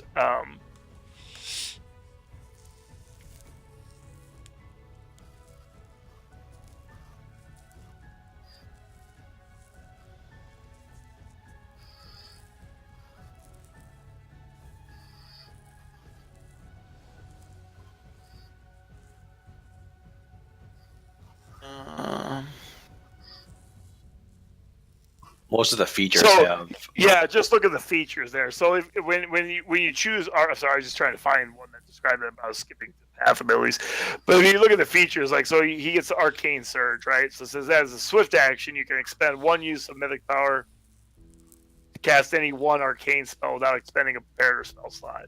So you're gonna choose a feature when you take the path and that feature is going to use your right. Gotcha. Now, there are other path abilities that also use your mythic charges as well. And that's important to note too, especially some of I'm out here, but I know they exist, so that's why you kind of want to dig into those. You can see you get 5 of those every turn, and then the additional thing you get here at level 1 is that you get a surge. And below you can see you call upon your mythic power. You can spend 1 dose of your mythic power to increase any die 20 you just made by rolling an extra die 6. So kind of like what you were doing with 2 die 6 when you got that magic infusion, but where you're using a die 12, this is you're getting a die 6. You can see as you become more mythic that you can eventually get a die 12 at level 10 mythic power when you're like godlike basically. So you're using this ability as an immediate action taken after you result. So you always have access to the surge power, and you can do that by spending 1 of your mythic charges of your day. And you can see there are levels up at level 4, or tier level 4, tier level 7, and tier level 10. And you can see there's other bonuses that you're going to get as you level up your tiers, right? First tier, you're going to get a mythic feat. Second tier, you're going to get an ability score. So you're going to get a +2 to your ability on each one of those levels, depending on your normal level ups. So you're definitely going to level up your stats pretty quickly when you start getting those mythic tiers. But what you'll want to do, as you're kind of planning out your character, is click on the different ones. So if you click on champion, it tells you kind of what your role is going to be. It tells you which classes are going to benefit most from that. So if I'm clicking champion here, it says like, well, members of every class can be a champion. Barbarians, cavaliers, fighters, monks, paladins, rangers find the most benefit there, right? And then it gives you a little bit of the bonus hit points. A champion here, like in this case, a champion gets bonus hit points of 5 hit points, right? When they take champion tiers. Not everyone does that, right? Like so if you choose a archmage, they don't, they only get 3 bonus hit points because, mages. So there's some different things wrong with that. And then, so when you take this first tier, you're going to pick a champion ability, path ability, and you get to choose from a whole slew of path abilities that you can choose from there. And there's a whole list of them, right? I mean, each of these classes has a ton of different abilities that you can pick. And if you scroll down on the original link that I gave you, there's a whole bunch of other like universal path abilities that are also available to you. So you'll definitely want to peruse those as well, because those are some decent things that you can get to. Right? Oh, Jesus. Immortal.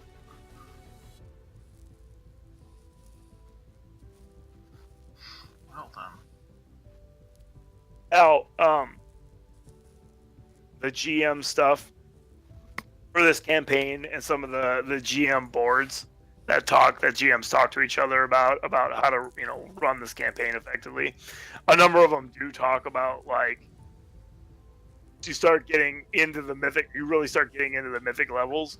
It is design your characters so that everything becomes a little bit more difficult to make balanced, right? Like your characters become so powerful, and because they are mythic, they're supposed to be, but it really makes it difficult to try to stuff challenging. So, especially as we start going forward with this system, let me just encourage you to not just take stuff that's going to stack to be like ridiculously powerful, but also take abilities that are but also kind of awesome. Does that make sense? Yeah. And so, I mean, you don't want to like have a character with 56 armor and attacks for 5 swings every time he pees. Like it's no fun if nothing's a challenge. So certainly do that, especially at this first mythic tier. Take whatever is coolest to most powerful for you, but just keep an eye to it so that you don't make, especially like, well, and as a GM, I've read about people that like the initial person attacks and he does so much opening damage that the fight basically becomes nothing for everybody else, right? Yeah. And I don't know that we're necessarily going to get that, but Oh, we all know someone that's been like, "Hey, you want to know about my unkillable rogue?" Yeah, and right, they're just like, yeah, "Yeah." No, we all have that person that we've met that are like, "Oh yeah, I had an unkillable rogue barbarian that just, and you're like, "Well, that sounds real awesome." yeah. Just He couldn't the die at all. the potential is more open with the extra abilities you're Yeah. going to get from mythics. Yeah. I mean, just simply the stat benefits are going to really be a nice boost. Now, do understand it that as you go forward, the shit you're going to fight is also going to be mythic. So they're going. I mean, not everything that you're fighting, obviously, but the stuff that you will encounter that will have that expansion of power available to them as well. So A little extra level of scary to think about. yeah. I mean, like they're going to be able to do some of the things that you can see that you're able to do, and certainly not every is going to be a feat that you can get, right? Looking at Martial's good for bards, cavaliers, clerics, inquisitors, and paladins. Well, if you look down, like some of the skills are specifically for bards. It's like, hey, when you use your bardic performance, you get this. So, I mean, like, do recognize it kind of lumps you into some different paths. But as you're reading through the stuff, there's some pretty stuff out there. Also, if you, in addition to this, if you click on one of the paths, so let's say you click Guardian, and you scroll all the way to the bottom, it has Guardian builds. And these are suggested path abilities that will stack well with each other. Mm. You may want to peruse those, kind of think, maybe give you a little bit of food for thought about what you might want to take in terms of path structure options.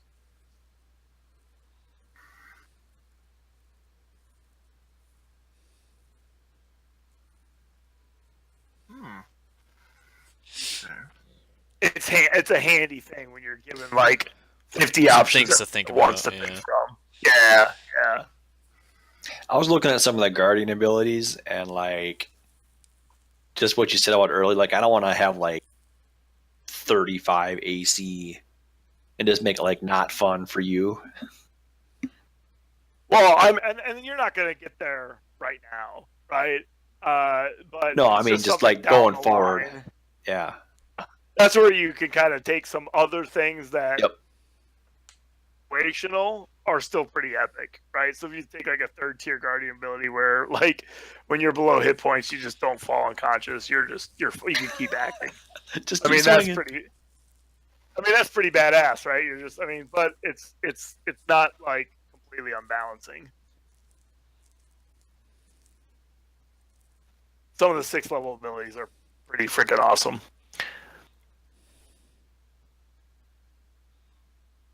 Invincible stand. Expend 1 mythic power as a swift action. Make yourself nearly invincible. You gain damage resistance. Damage DR20 for a number of rounds equal to your tier. So if you're 6th tier, you get 6 rounds of damage resistance 20. That's one use of mythic power. That's pretty.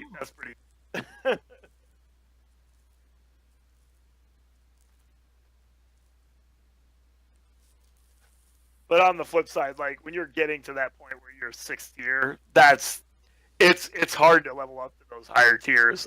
I mean, it really is. Like if you look at the number of feats you got to do to level up. trials to hit 6th tier, you've already have to have gone through 6, 8, 9, 10, 11 mythic trials. So that's 11 kind of big tasks that you'll have had to accomplish just to get to that point. In addition to what's going on. I've read a little bit about this next campaign. I really think that you're going to like what's coming. It's going to be very different. We're going to be using some systems that we haven't used before, and I'll give you some updates with that as soon as I kind of come across that.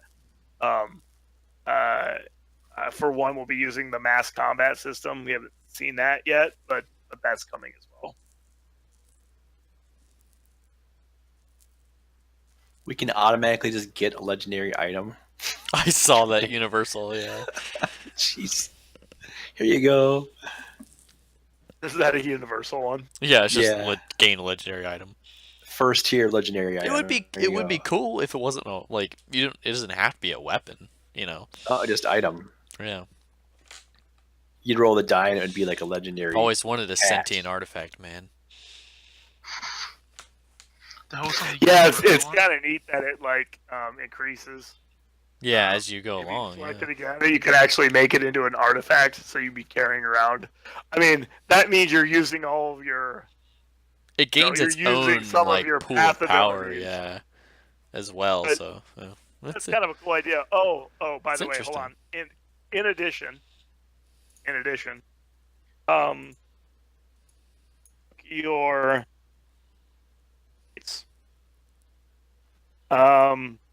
there are certain bonuses to specific paths that go along with those campaign traits. So if you did, I come to roost here. So, I don't. Do you guys remember what your campaign traits were? Yeah. Yeah, I got mine on my sheet. Right here. I'd have to pull up that because that's not going to be on this page. I just want to read you. My kind path of the was the champion for the original campaign. No, like trait. there was a camp. Remember, I gave you the campaign guide. And you chose one. It leads into a specific one. Yeah. Right. Ours was the ritual, which gave us combat maneuver bonuses to demons.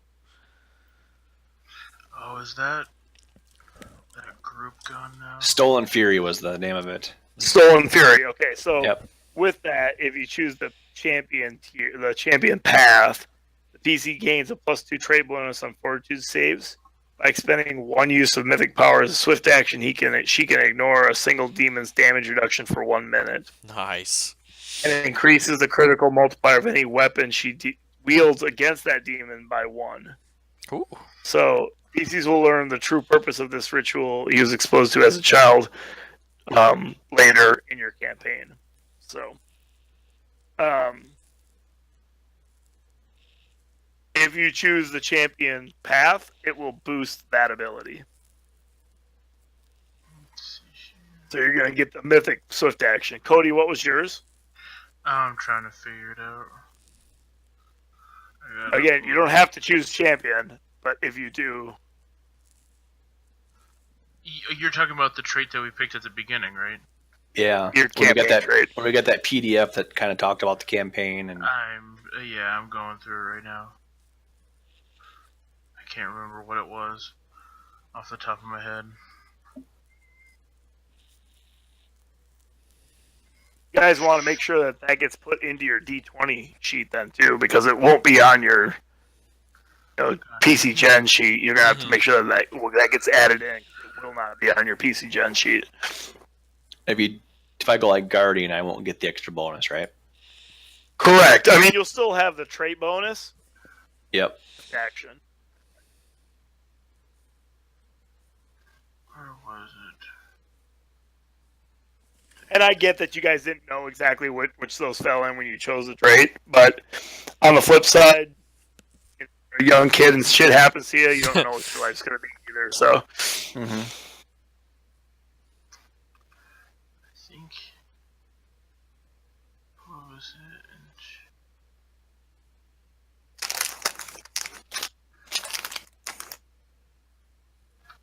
Dang it. I wish I could remember this. Shoot. I don't have my original character sheet anymore where I had it, or at my original notes. Dang it.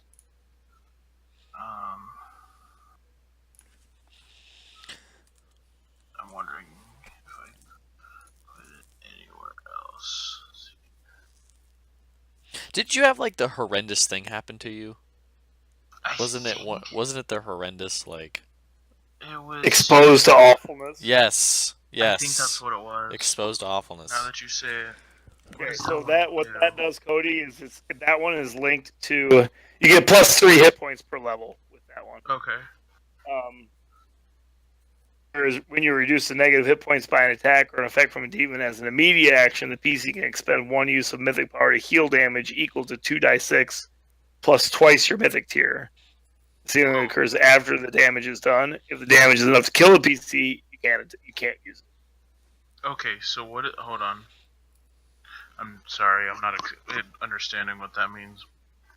So basically, what this does is, if you choose the Guardian path, what you normally get is you can normally get 3 hit points per level, right? Bonus, right, from that trait. Yeah. But you'll also get this ability to, as an immediate action, use one of your mythic power charges to heal yourself for 2d6 plus whatever your mythic tier is. So 2d6 plus 1 immediately.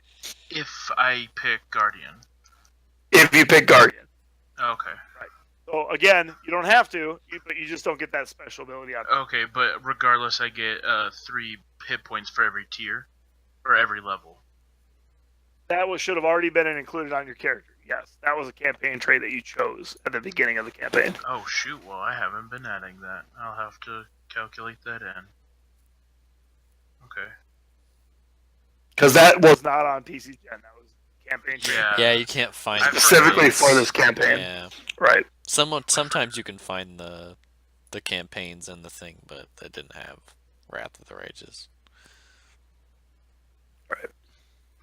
That's right. Exposed. Okay, exposed to awfulness. I'll write that down in my notes this time. Just add it under your character trait, so it's like there. Holy shit, that is really cool. Man, some of these are Yeah, they're awesome. really neat. I told you you're gonna like it. I mean, it's just cool stuff. I Right? think I may go a little offshoot here from maybe traditional. Are you talking about the mythic abilities? Yeah. I'm kind of liking some of these.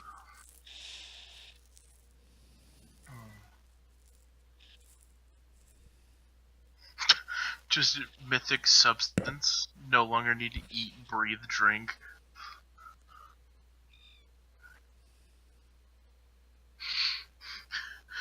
Jesus. Well, you could if there were campaigns that actually managed, worried about that might, Yeah. You were in the middle we of don't, nowhere. we don't spend a you lot know. of stress. Yeah, we don't spend a lot of stress about that. So Yeah. Well, some campaigns where you're not in contact with, anyone else or cities or, right. you may be out there on your own. Starving Marvin. Starving Marvin.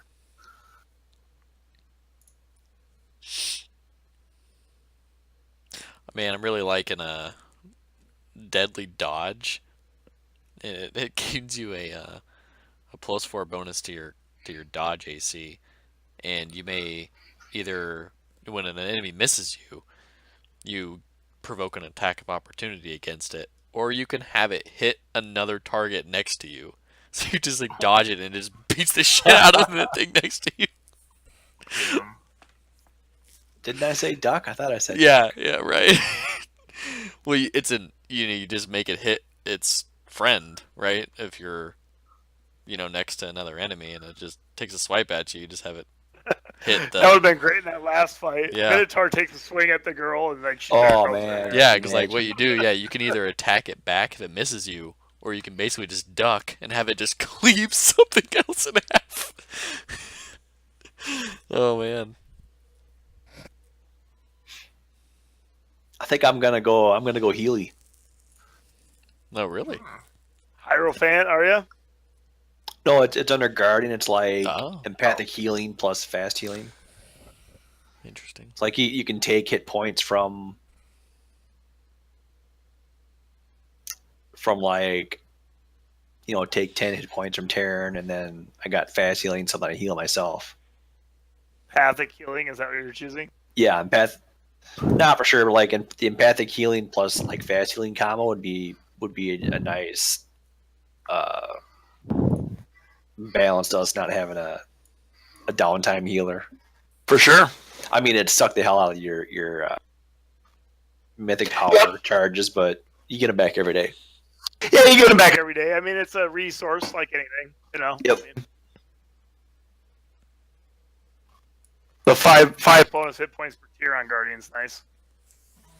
I really want to go Trickster, but it's all like melee.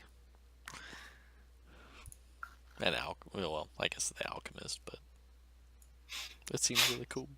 Really? It says Rangers. I know benefit. it's more for melee like ranger types though. Gotcha. Yeah. It's all about, striking from the shadows and things like that. Ricochet's pretty hilarious. Yeah. Out off the ceiling. Yeah. It just hits them. Yeah, you just start Captain America shielding everyone. Pew pew pew. You're like, gravity? I gotta. Wall run would be freaking. Yeah, Badass. Trickster looks really fun. You But just it's run a along the walls as if they were floors. Right. That'd be pretty awesome. That's pretty epic. Some actually. of these universal path abilities are like kind of cool. Yeah, the universals are neat too. Yep. I really do enjoy the option of kind of putting some of your stuff into an actual item. Yeah, wouldn't it be cool to like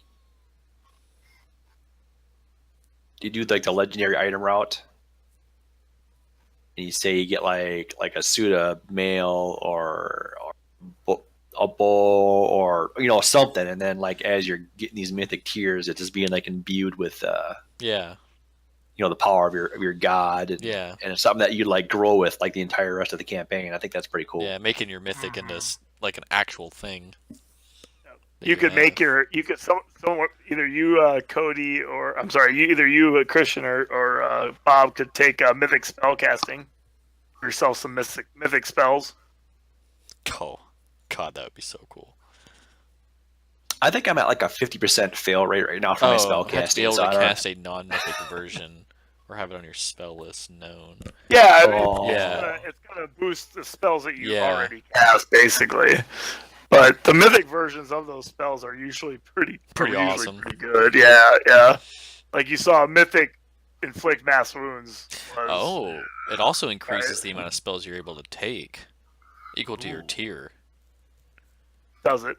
Yeah, so it increases your already, spell pool. That would be pretty cool.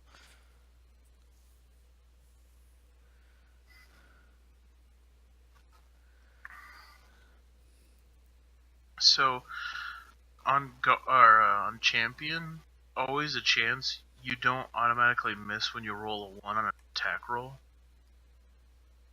Yeah. What does that mean? Like if you had a plus 20, and Gotcha. you rolled a 21. Yeah. Gotcha. Right. Ones are always supposed to miss, regardless of what the number is. Yeah. Okay, I get you now. All right. The 3, and make sure you look at the 3 different abilities. The features. The The features. Which feature you're gonna pick? Yep.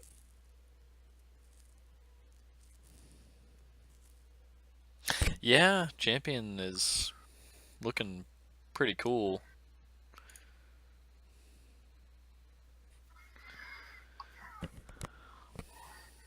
Let's see what Marshall has to offer here. What we got? I don't have any way to make. Yeah, I've been browsing the Mythic book like all the last week. Just Yeah, there's a lot of the builds are really nice. Yeah, it's nice to look at the bottom and kind of see how they might overlap. Well, right. Tyrant. Your verbal assaults and tirades demand greatness from your allies and inspire fear in your enemies. I'm gonna become a death dealer, guys. Menacing presence. Shout of dealer? defiance. That's pretty hilarious. Yeah, a death dealer, a smasher, or a armored warrior. It's kind of cool. I like the flash of rage. It's like other people can get the barbarian rage when somebody takes a critical hit. Yeah.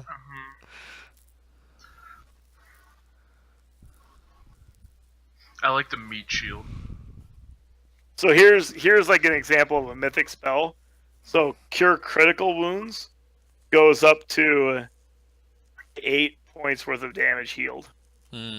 That's Plus 2 for every caster level. wow. And cures up to 4 points of ability damage. Oh. Oh. That's a lot. Yeah, I guess I'd have to peruse the spell list for druids and I just think rangers. they're pretty awesome as Yeah. how they Oh, I'm sure. Like they tweak them up, right? yeah, I should probably look at the spells that I will be getting as well, because you never know. Like I have some cool ones at the moment, you know, that do some pretty cool stuff. How does this affect my companion at all? Like There are No. ones that do. It does not affect your companion. Okay, just your checking. What It's was not mythic. It's just you. Okay. There is mythic abilities that do. Though. Yeah, think it was I the did see Guardian. the Right. the If duo. something specifically says this Yeah, ability Beast applies to Fury your on the I'm just making Yeah. sure that it's not, it didn't, change how. right. So like the run along walls, like you don't both get that. If Yeah, that's yeah, what yeah. you're- I'm good with that. I just wanted to make sure it didn't affect her in any specific way that it does for Nope. companions. or something. Anything that applies to them, but outside of that, Yeah. She's already pretty. She's mythic on her own. She don't need it. great. Tongues, universal path abilities. You can understand and speak any language. That's actually pretty damn useful. That is useful. when you get up there and start encountering stuff that's not just Yeah. humanoid.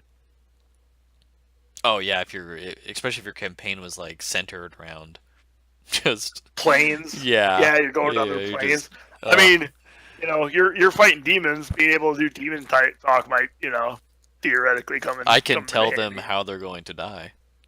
You could, or for information or whatever. Nah. Their death is the only information I need.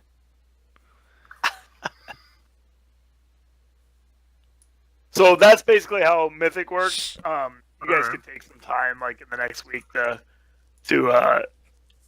figure out kind of what you want to do with that. Mhm. Yeah, I should be ready to go. I got my book from that Bob sent here about Tuesday or so last week. So already started to read some of that and start to prep some of that. We should be ready to go for next week. Is anyone? No one's like traveling or anything, correct? Nope. Let's see here on Monday. I Not know on it is Monday for Thanksgiving me. week. I don't know, just checking. Making sure no one's like, out of town that week or something. Right. I will be here. The only week that might be in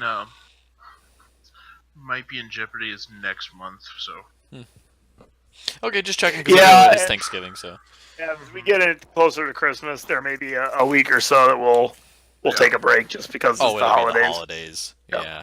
yeah, Wrong with that, but I'll because I for think sure Christmas probably does be- fall on. It is a Monday. Monday. Yeah. No. Yeah. So But obviously we're not. There's gonna have also the Christmas option of, Pathfinder.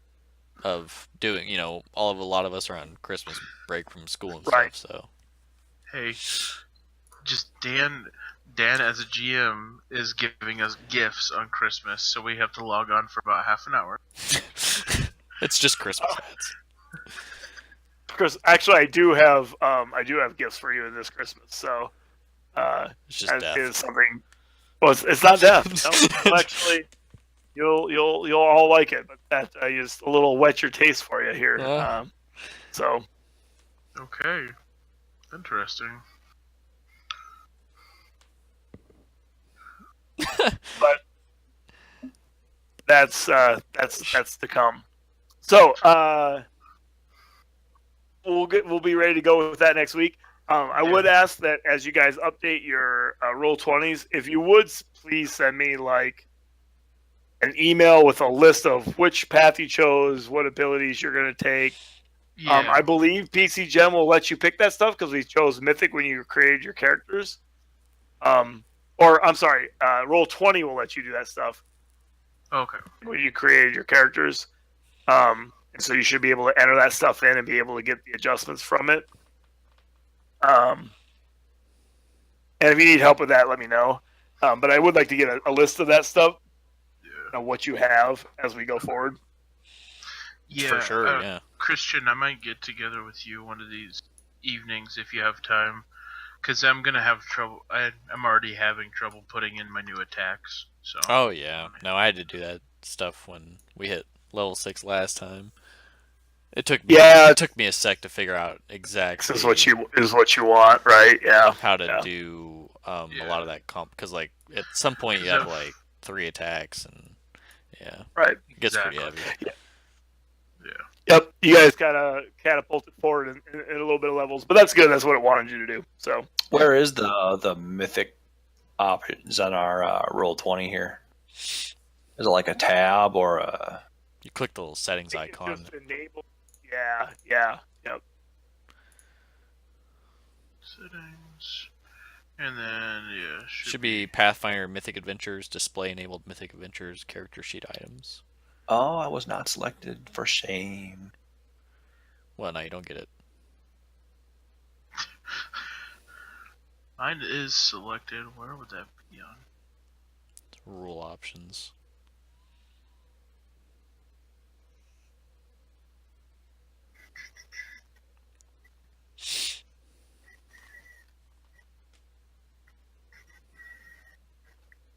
Enable horror adventures. Run! That sounds terrifying.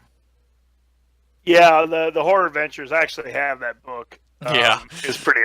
is actually pretty neat. It's got some interesting classes and shit like that. But I was talking to Bob about that because the classes are they're crazy, right? They're not your normal classes. It's like terrifying. It's like kineticist and occultist and the psychist and That's terrifying. It's all about play some mind games. Right. Hellbound. I mean, it's got some interesting stuff, but to get the most out of that, you really got to play a campaign that's tied in with that, right? Like that. The campaign that Bob and I were doing, the Sanity in Search of Sanity campaign, would have been a good one for that. So we played a little bit of a horror campaign with Carrion Crown. I think that's where it was going. Not maybe to the extent, but it seemed like it was heading a little bit of that direction. Yeah, Carrion Crown was out before Horror Adventures, so they didn't have those options yet. But it probably would have been. It seemed like it was heading into that sort of, at least for what we're doing. Was. Yeah, you guys had like haunts and that kind of thing weird going on with that, so sure. But I think I'm gonna call it there. Questions as you go through, go ahead and leave it on the forums or text me or whatever. I'll be happy to help with that. I've got the book here and whatnot. I mean, obviously, the basic outlines of what Mythic does is really well PRD, but if you got any details on that stuff or need to fact check something, just let me know and I'll help with character creation. So okay. And then you guys can maybe if you want to talk about yourselves, well, who gets what items there. Things here toward the end. Loots. Yeah. Is adjust your characters as need be with that. Yeah, stuff there'll definitely be some time spent in Roll20. Ready for next week. All right, sounds good, guys. We'll see you. We'll see you in a week. All right. Sounds good. Yeah. I get in here. Oh, you're good. We got everything done. Yep, I knew it was going to be a little shorter session, so that's good for everybody. Last week was brutal, man. At 3:00. Whew. Yeah, I was worried about you guys. I was pretty zombie like the next morning. Let's Yeah. just put it that way. Yep, definitely was a tough day, but whatever. It was worth. Cody, you want this cloak? What? You want the Yeah, The I have resist cloak a that I we have a got? resist +1 on at the moment. My cloak? What are you talking about? The loot. He's talking about the loot. Cloak you guys looted. Oh, do I want the cloak? Yeah, it's a what is it again? +2 It's a resistant. +2 resist cloak. A rune inscribed cloak. Let's see here. What is It's your saving throws, I do believe. for saving throws? I have pretty good resist already, so you better off to. Yeah, I have a +1 cloak already on, so Shit, I'll put on a cloak. You kidding me? it's red man. We match. Don't get your axe caught in it on the backswing. Rip Yeah. cloak. You got to I'll, spend some time. You gotta spend some time practicing in that shit, because I'll snatch up the armor amulet. Okay with you two? Goats. I do not Pal- have a pal- natural armor item yet. paladin with a goat skull. You can It's get gonna that be remade, right? Yeah, I was gonna say I'm probably gonna get that remade because goats aren't aren't Tristan's thing. I walk around saying, "Hey, goat." There you go. Be loud.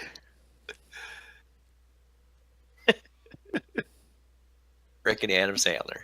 Sitting on the truck tied to it as usual. You wanna throw some football around?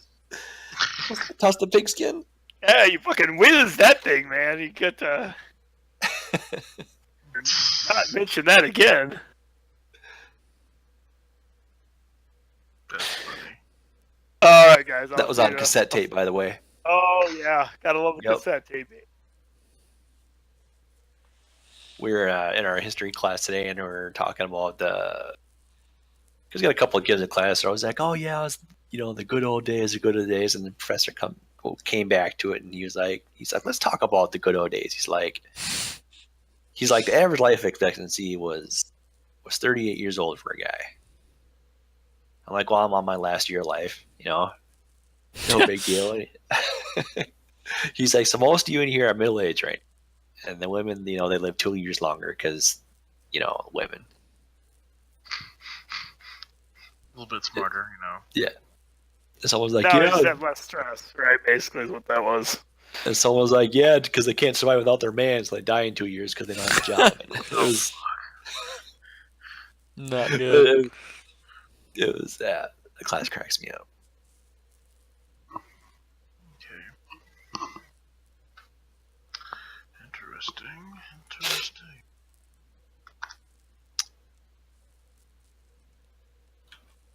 All right, it is a minute. So I have that under mythical path, features and abilities. You already got an idea on what you want to do, Cody? Yeah, I do actually. Sweet. So how do I set this mythic HP up? Because it's for every level, right? Not every. Yeah, it's your level, ×3. If you're trying to calculate the. Well, yeah, I know how much it would be, but I don't know. Well, that's gonna Calculate it be. to where I it'll mean, you're keep gonna going have to up. be. You're probably gonna have to put that in a miscellaneous category, because unless you want to go back, I'll just keep putting because it up. no, it's just 18 added to your total life, right? So you just, that's because you would have got it every, time you rolled HP, right? It would have just Yeah. been 3 more, so it would have just functioned like. Yeah. And then let's see, class HP. I do like the champion route. Yeah, that's what I have. I'm looking. The guardian one seems pretty cool too, with like the companion, like the dangerous duo. I'm looking at the Guardian. So instead of like stacking a billion armor, Yeah, I mean, I guess I'm do the not like the empathic healing Mhm. and then fast healing and then maybe what was it that Is it like a tier intercept? 6 thing that you just gain like a shit ton of armor, or you just like don't die? No, that stuff is early on where it's where let me click back here. Oh, I see it. 6+ armor bonus. Okay, yeah. 50% higher than normal Yep. armored might. Oh, yeah. That's pretty intense. Like it'd get pretty high pretty fast. Bite. That sounds pretty badass. Yeah, it's the armor thing that your armor is 50%. It's increased by 50%. Yeah. Plus it's multiplicative to your. Well, it's your uh, armor Yeah. bonus, right? Yeah, it's 50% stronger. Plus right now it's Isn't like that- 7, so it'd be plus 10 instead of 7. It's intense. Plus half your tier. No, because it's to a Minimum. maximum increase of half your tier. So I just get Plus 1. 1. Yeah. Yeah. So Like, it's yeah, not. as It's you- not. As you get up there, to maximum. Oh, yeah. Yeah, as you get up there, sure. I'm sure it leads Not into like other nasty things too. So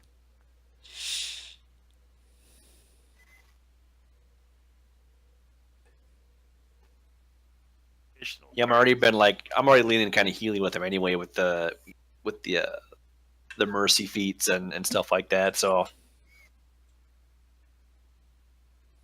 think it'll fit. Oh my God! Look at Pack Wild Shape. I saw that. Yeah. Yeah, that's awesome. That Imagine if is you're a frickin'- druid and That kaboom. is freaking awesome. Yeah. Everyone just becomes tigers. Oh, that's so badass. Wait, what? Christian, I saw the new Ultimate Wilderness. Ultimate Wilderness. They're finally introducing large bears. Ooh, Yeah. big bears. So big ass freaking grizzly bears. Love me some big bears.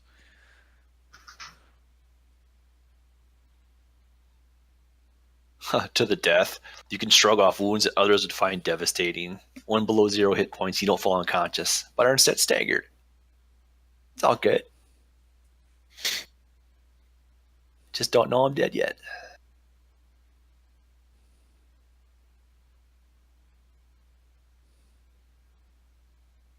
Man, this is interesting.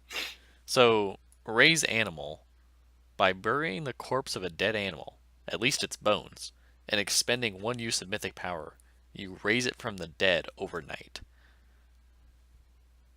Is it undead or does it come back like? It's considered like raised dead. So the spell Yeah, it's like dead. raised dead, so it's not undead.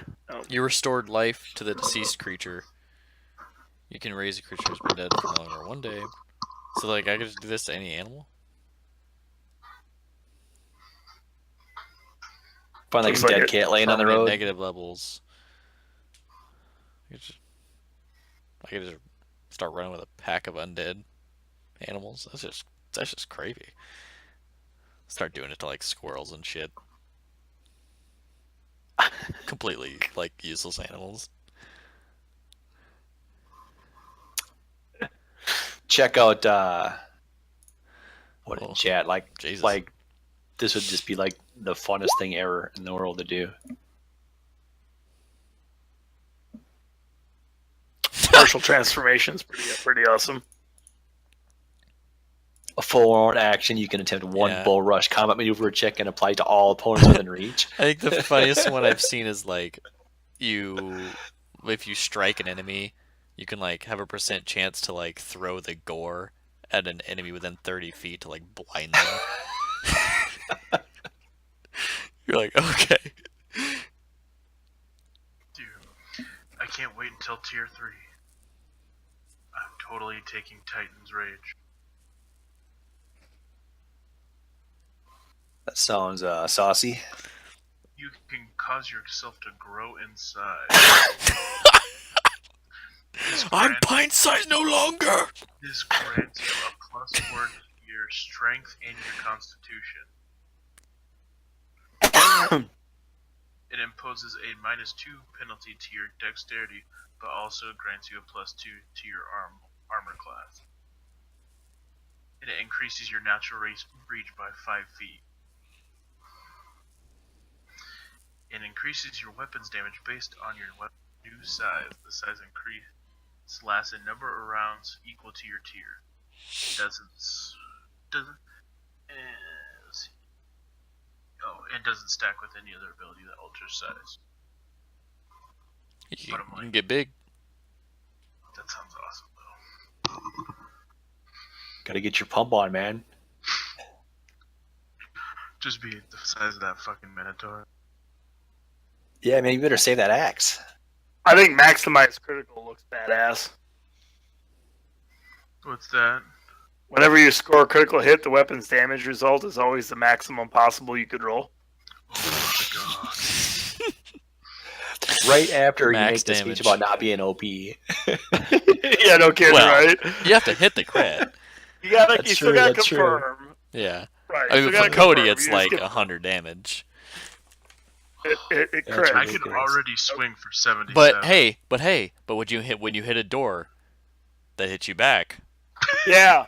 You take Crit out a 38 door. You're damage. just basically you just killed you yourself. don't get to choose. You take- mythically ended your own life for sure.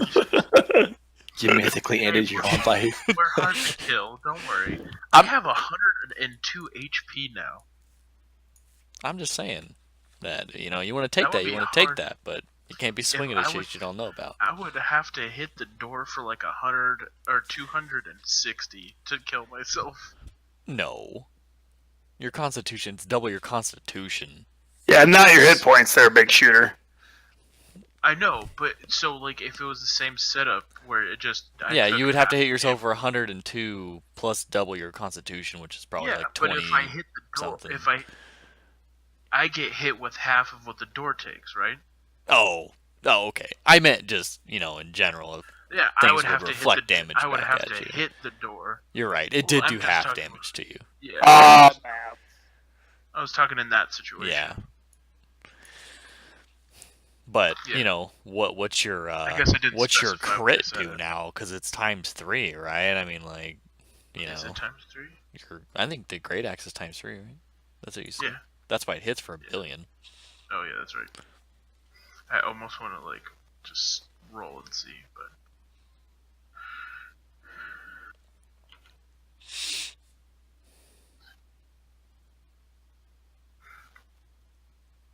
Oh wow.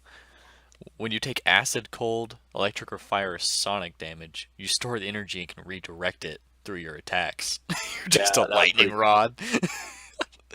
He's powering up. Come at me! wait a minute. Why is this not bonus?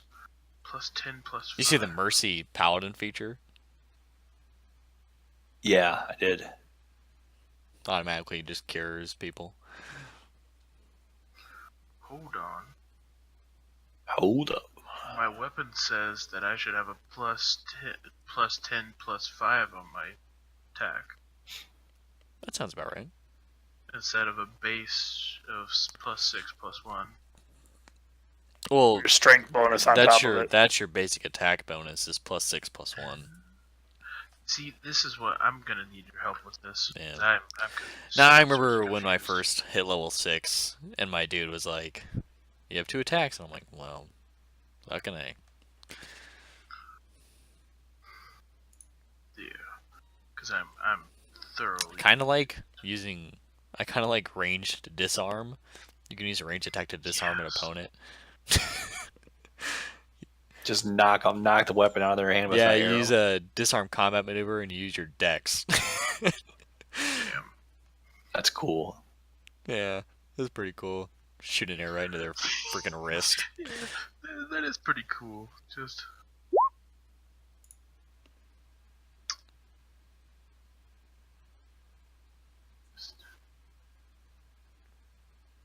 That sounds about right.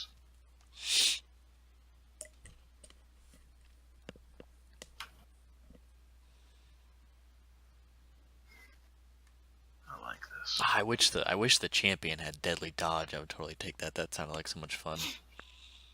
I know. Oh man, MP means mythic power, not mana points. I'm never gonna remember that. Like it's ingrained in my head. MP is mana. MP is mana. Uh-oh. So now, technically, I could take 3 attacks if sudden attack, and then attack with my regular round. I was reading up on the companion attacks, Dan, and you're right. The full round action is the 2 claws and the bite there. I thought so. I thought you get everything in the commas. How it was looking on my sheet was just weird. Right. But when I went back and read her actual stats on the D20 PDF, it had the attacks together, but it just wouldn't group them in the sheet, which makes sense. Oh man.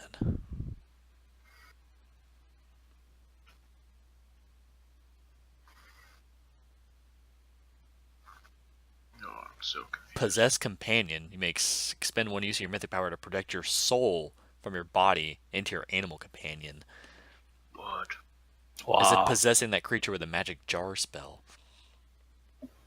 Unlike the magic jar, your creature contains its own soul, allowing you to know it and share its memories. It lasts until you end it. Well, that's a good way to die. I'm gonna be over here. You guys could do your own thing. I'm gonna relive the glory days. Oh, okay.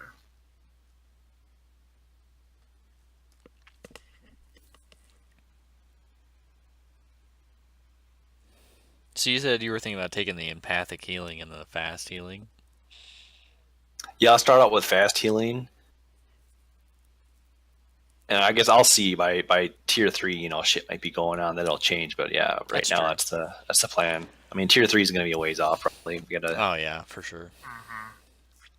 Man, absorb blow is so good.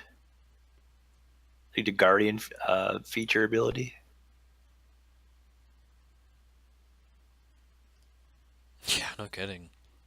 I mean, you got to use a mythic power to do it, but like you can 5 less, and once you take 10 less, you Still, get DR1 and resist for a minute. For the entire fight, you get DR1. I mean, it's pretty nice. Pretty nice. I think I got enough block abilities. I'm not gonna pick up sudden block. Sunblock. I got too many shield abilities. Yeah, I think I may go champion here. Same. I like the champion feature a lot for the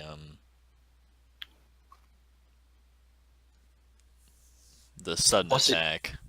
Plus, you get the feat for it because you have. Yeah, I guess I do have the champion thing already in there. I'll have to look at what that is. To get that PDF, I don't remember.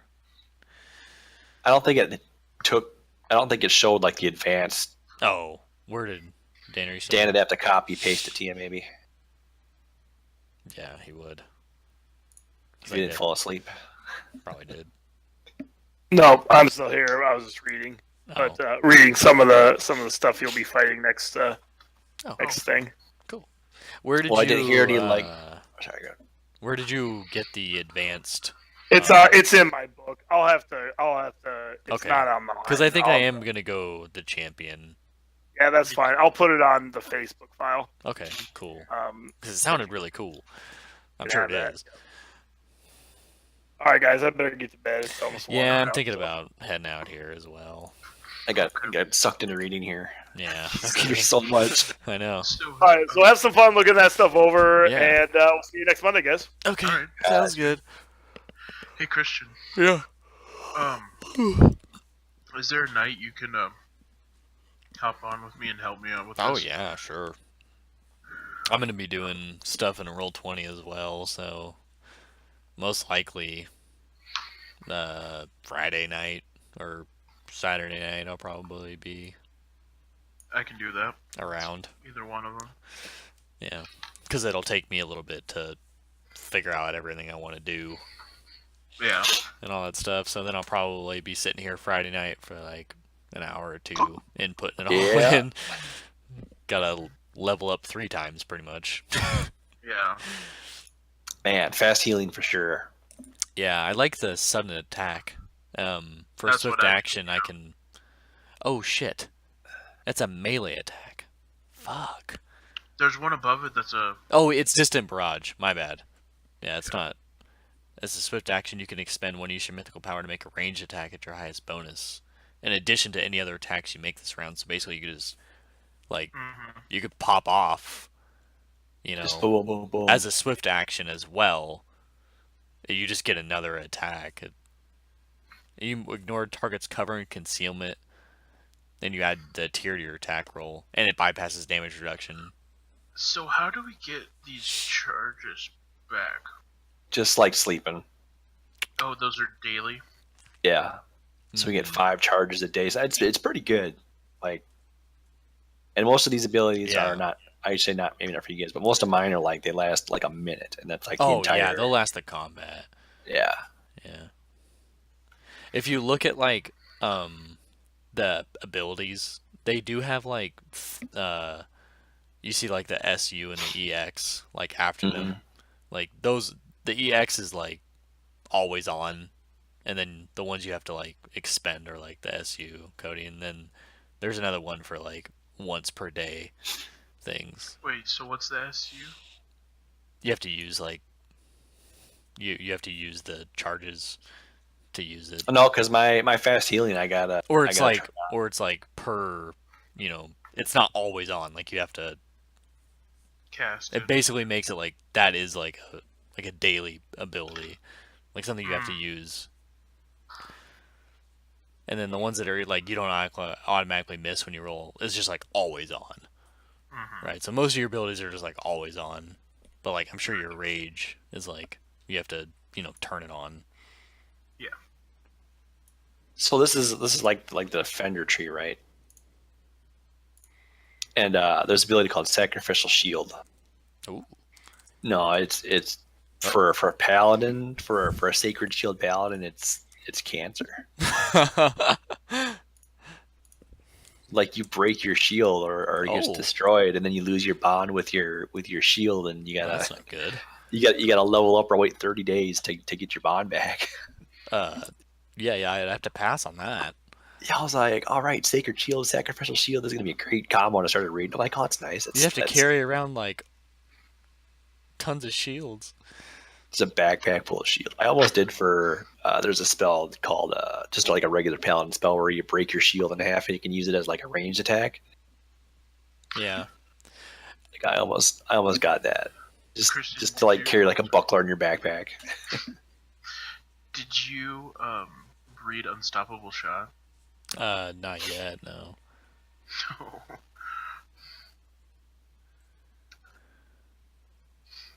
It's it's pretty open. Let me see. Unstoppable Shot. What tier is that? Tier 3 at the bottom. Tier 3. Oh my god. Yeah. Is that our champion? Yeah, you can use a range attack to shoot through all creatures in a line. So you're just blowing holes in their chests. Maximum range of your weapon, which is like 500 feet. You just start shooting villagers on accident. Arrow's just unstoppable. Roll damage once and apply that damage to each creature hit by the attack. But before making the attack roll, you can extend. Oh my god, you one can point bend and the bend path to 2 times. Curve the arrow. It's straight out of one. Each deflection can alter the line of attack up to 90 degrees, allowing you to shoot around corners. What the holy fuck? I know. That's freaking awesome. That sounds like... Oh, it sounds broken though. Like, I'm heeding the warning, but it sounds so fucking cool. I know. Ugh. It doesn't sound too, like... it would actually. It's only one attack, so I don't get 2 or 3 attacks. It's a single ranged attack that hits everything. So I guess it does balance out in that way that I'm not shooting 2 or 3 times, which Yeah. is what I would be doing. So I'm only shooting once, and the damage applies to each. So if I roll a shitty damage roll, you know, still that one probably isn't actually as OP as like maximize critical. I know. I don't think I can take it. I want to. I think it's too um It's I would almost automatically kill someone at it if I crit. yeah, but you have to crit and confirm. I know. Like how often do you actually crit confirm? You may want something that's a little bit more I mean, but usable. that's 78 damage. Yeah, you just roll damage as if you've rolled it 8 times. I think is the maximize critical. And it doesn't affect. No, it maximized possible amount you could roll. Oh, treat the damage. Oh, it gave an example. My bad. Yeah. I thought it. Yeah. I mean, like it's good, but how often do you actually, I know. I just feel like if it would hit, it would be. that one time where or it could be like the time where you hit a priest for like 70 and it did, and like, well, that was cool, but moving on, I guess. Now I'm hated. Well, I mean, it was Yeah. picking stuff that you can use a lot, may be more fun than if you crit, you like do all your damage. But something that like, let's see, what's another third tier? I was looking at the legendary items. To death. I like to death. Oh yeah, the And so- legendary items, yeah.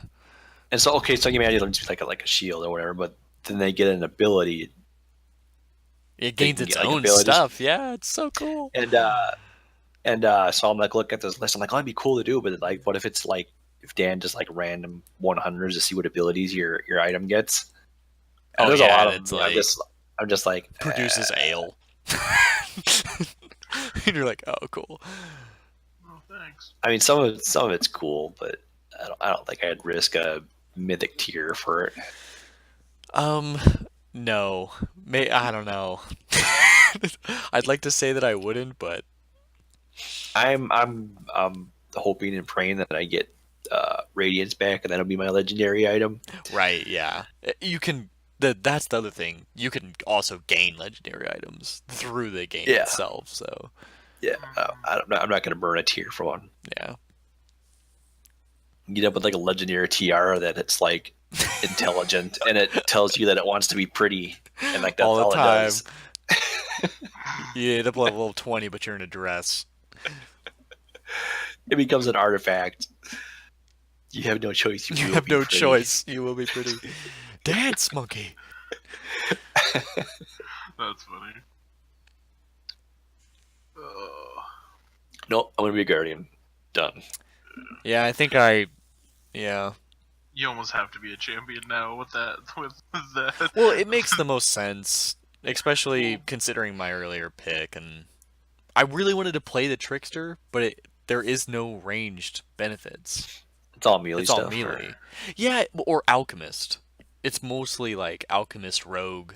Like, you get a bunch of alchemist throwing abilities or rogue stealth, things. And it says ranger, but I think it's meant for the melee ranger. Yeah. Because it's like striking Like sneak with attack. your and there's just it sounded cool, but I'm sure I can make it work. But because deadly dodge seems pretty So on- hilarious, but I'm never in melee, yeah. so it's like fuck. I On the can't- roll 20 sheet or character sheet, Mhm. where it says you're putting in your mythical hero information, Hmm. Yeah. and it has the path, and it has path 0 and path 1. Is that just a level 0 choice and level 1 choice, or what? No, that's you type in path with so I typed in champion on 0, and then you just pick 0 for the ability. Like Because you're picking the path of of a guardian. So you would type in guardian. For 0 and 1. No, just for 0. You don't need another one. Yeah, I was just wondering why they give us 2. I think it's probably for. I don't know. Maybe there's somehow you can get multiple. I don't know. Do you see the mythic smite for the champion? You What? use your Where's the? well, it's not for you; it's for paladins. But you use your mythic power to regain uses of smite evil. You smite to get a smite. Yep. And it's just successful attacks against all evil creatures. Like you don't have to smite something; you just gain like all evil. Fuck all of you. I wish You I just had a start mount. blowing through like all evil creatures. Man, that would be so much glowy, like Yeah, alien anything you hit shield. is you're just destroying it. You know, we take half damage forever Half damage forever. Oh yeah. because my smite isn't offensive. Oh yeah, that's right. That'd be intense. Dan would be like, remember that talk we had about being OP? Right. All my damage is half forever. And I have damage resistance 20, so everyone just stay close. We'll be fine. And then I'll take 2 death, and then I just essentially can't die. Yeah. The increased constitution when you do get down though gives you a little bit of breathing room when you get, canned. Well, it's like if I get to 0, if I take in tier 3, if I take 2 death, I can basically I have what is it? 17 life left. Yeah, that's intense. That is. But like the boss we're gonna run into are gonna be like Destroyer of Worlds. Oh yeah, Yes. which know. is going to be even better Yeah, it's gonna be because I awesome. won't feel bad about being OP. Yeah. Like I'll feel 'Cause bad we've about killing the only- at that minions, point- but then you get up against the boss and they have like a plus 32. And you're Yeah, like, he's got like okay. he's got your bow ability and he puts an arrow through all of us. Yeah, or start smiting us like the Minotaur did and just smack Cody Or right in the face. yeah. Yeah. Yeah. I'm gonna need to figure all this out. All I know is I have 102 health. It's fantastic. That's nice. I only have like 50. What am I up to now that I got 70 with my guardian bonus. Yeah, I only have like 51 or something like that. Which, that's how it should be. Yep. Yeah. I know, it feels pretty nice to just if that shot that killed Tristan before, I could just tank it and be just fine. It's nice knowing that Man, now. I can't find a good. Oh, man, I'm not settling on a path ability What do you for mean? my level 1 here. I took blowback. Yeah, I that's saw because- that. Yeah.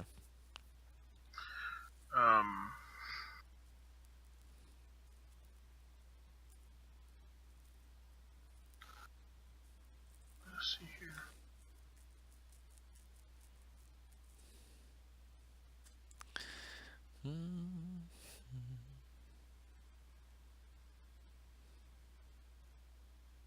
Imprinting hand is good.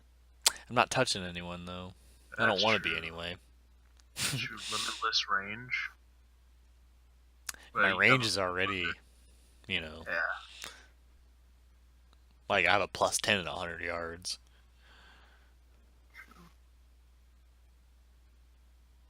Um.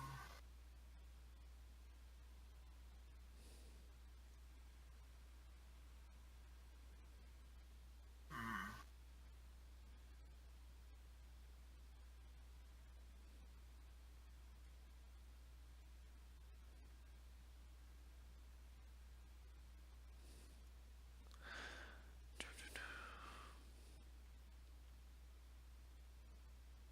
That one's a hard one for tier 1.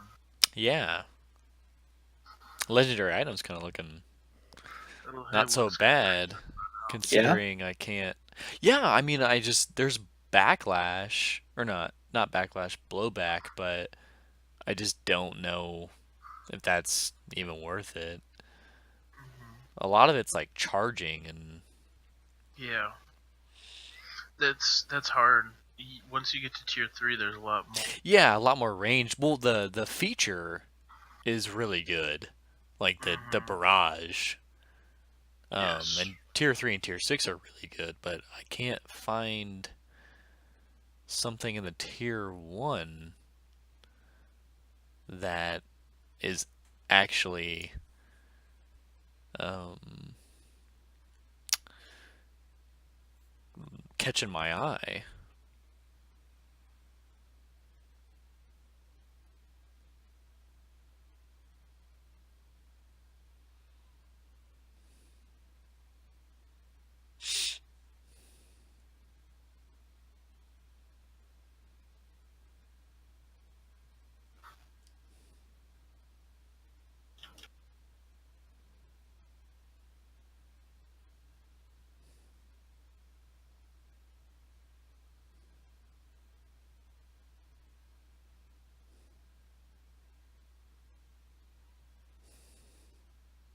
Once you get that legendary item, you'll want to level it up too, won't you? You want to get to Well, you can, or you can go right into the tier 3 and just leave it at the 1.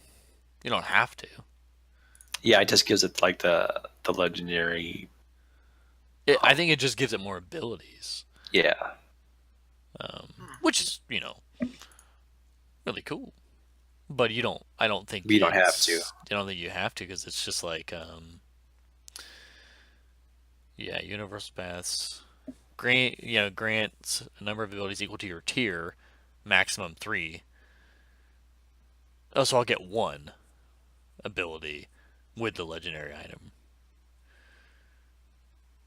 Oh, okay. This item grants a number of abilities equal to your tier. Max at third tier, you can select this ability again, increasing the maximum to 6, causing the item to become a lesser artifact. So you'd choose it at third and just leave it alone. 6. If you didn't want to go like all in on it. Yeah.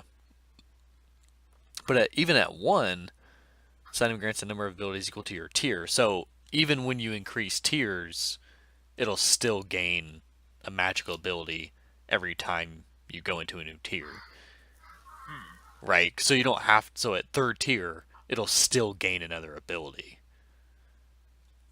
Because the item grants a number of abilities equal to your tier. So no matter what, it's going to level up. It just doesn't become a lesser artifact and, gain 3 more abilities. So you get 3 abilities out of it no matter what. Yeah. I don't know. Like, you were looking at it, Cody. You didn't, I don't know. I didn't really see anything in the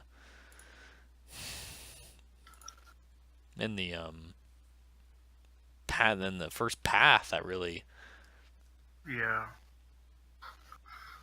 The only thing I really see that would help you was blowback, so you wouldn't get. Yeah, and you already beat have up in your that, face. so it's like, well, yeah, and I mean, I have some other stuff to deal with that kind of thing too. Well, there's always time to look, and I have to talk to Dan Yeah, about we that. got time. Yeah, I have to talk to Dan about exactly how legendary items work, and you know, see how much randomness that actually is, and because I just not seeing. I'm seeing a lot of appetizing stuff for tier 3 and tier 6, and I love the feature and Yeah. all that good stuff, but let's see, what's it say for builds? Flash of Rage, Mythic Rage. Rage. What almost every one of them is burst through. It's burst through. Oh, when That's you a charge, Yeah. you may move through allies and opponents almost if like are not there. hmm Yeah, You I'm could like, do am I? aerial I'm just attack. not charging. The problem is like I don't want to get in people's faces. I know. Like, I, maybe that's probably the point. Is you're not, the level 3 and level 6 are, you know, you know, good for ranged, but you're gonna have to take maybe a hit on the first, Yeah, because and then you get the sucker that's how ranged next shit works. tier. You know, for being able to attack from afar, you get a little penalized. Yeah, that's what it sounds like. Anyway, I better get to bed. Yeah, me too, for sure. But yeah, hit me up whenever you're gonna get on and do Yeah, I definitely this will, weekend. because there is gonna be a big chunk of time where I'm gonna be sitting here doing that. So. Oh yeah, and I'm super Yeah. confused on this. So Yeah, alrighty. especially the attacks, the skill stuff I can update myself, but like the attacks with now that I have the horns and now that I have a second attack. Yeah, I think the gore is a separate charge or a separate attack. You can use it as a secondary though. Oh, you can swing and then gore. That's pretty Yeah. cool. Mhm. So you would just do a standard attack, and then your gore would be at like, whatever the offhand penalty would I think be. it's +5. Still cool though. Like, hell yeah. Nothing wrong with that. No. Like, it's pretty cool. What did you do for that? Is that something It's a you took as totem. a totem? Yeah. Awesome. It's a fiend totem. That's pretty cool. I almost took in the beginning, because like, how many? What is it? That doesn't affect your alignment, I think, does it, Cody? I'm chaotic neutral, so I mean, it doesn't like lean you towards not neutral. I mean, it's called Fiend Totem. Fiend You don't- totem? Yeah, you don't want to go too evil with a paladin in your group. I'm just saying. You I got don't think it says horns going anything. on in your head.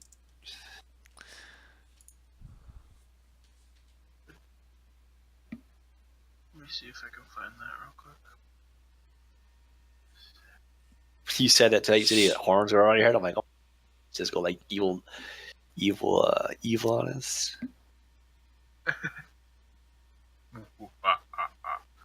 Let's see here. It's just a rage power. Yeah, it doesn't. Yeah. Just got a cool name to it. Apparently. I mean, you grow fiendish horns. I mean, it's not. Horns gaining a gore attack. It doesn't say anything about your alignment. What's your other powers? My rage powers? Yeah, what's your other one? I have guarded stance, intimidating glare, renewed vigor. Hmm. And this one's called what? Fiend? Fiend totem lesser.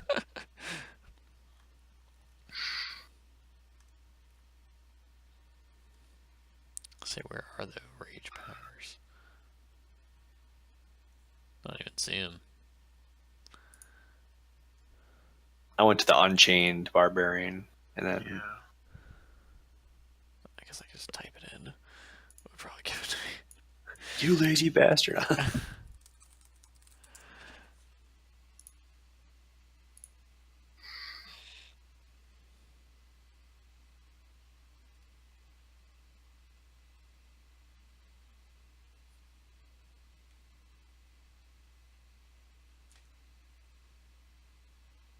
So I can only select one totem group. Yeah, so you're. It's really interesting because, like, I mean, you're correct that it doesn't, like, alter your alignment, but you're basically, like, devoting yourself to, like, the fiendish totem line, right? You can only take fiendish totems. Oh, you don't always have horns either. You grow them when you. When I rage. Yeah, okay. I know, it just says benefit. You grow horns and gain a gore attack It While says when raging a the barbarian. while raging. Yeah. Oh, that's even weirder somehow. Like, Is that better or worse? I guess that helps. But before I you're go- like embracing the fiendish, like, blood rage. line. Mm-hmm. All right, Oh man, I'm not. man, this gets really creepy really fast. Yes, it does. Well, you start sprouting dozens of wicked spikes from your body and just jumping on people. Oh, have you seen your Greater, dude? Greater Fiend Totem? Not yet. I'm actually loading it up right. While raging, the Barbarian is surrounded by an aura of menace. Good creatures adjacent to the Oh Barbarian my are shaken god. and take 2d6 points of slashing damage at the beginning. So if you stand next to me and you do this, you're gonna hurt me. Literally hurt me. Same. Like I'm a good creature. Well, shit. Yeah, I would take a second look at the fiend bloodline. Maybe do a little research. Why, guys? Huh? Why? Start shooting back. All of a sudden, your paladin is like shaken and can't act and it's taking damage. What are the other bloodlines? And then I smite evil you, and it takes effect, and then we gotta kill you. What's dragon bloodline? Neutral creatures are shaken, but they don't take damage. And here's the best part: evil creatures are unaffected. That means you're turning evil, my friend. I almost. That's great. Okay, I'm just saying that the dragon totem, you gain wings and a fly speed. I'm just saying. Like, I don't know about you. I don't have the dragon totem on my list. That's weird. I'm staring at it. It's right to the right of like chaos and disruptive, and then it goes dragon totem, and then dragon resilience. Yeah, I don't have that on mine. Oh, I may not be in the Unchained version. I am on the Unchained Barbarian. Okay. That sounds pretty cool. And it's there. That's weird. I don't. Cult totem. Ooh, celestial totem. Yeah. Man, these So are what, staggering fucking drunk? cool. I don't have it Staggering on mine. drunk. That's weird. God, these totem things are really cool. Yeah, It they are. is. It's under Discord. Yeah, well, you gain wings and fly while raging. That's pretty cool.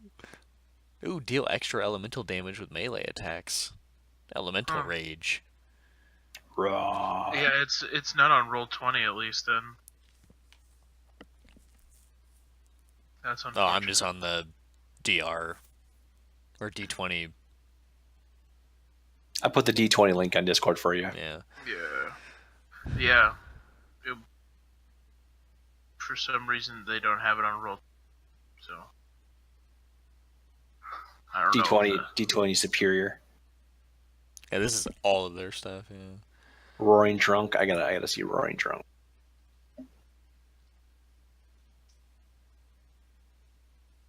No, that's not.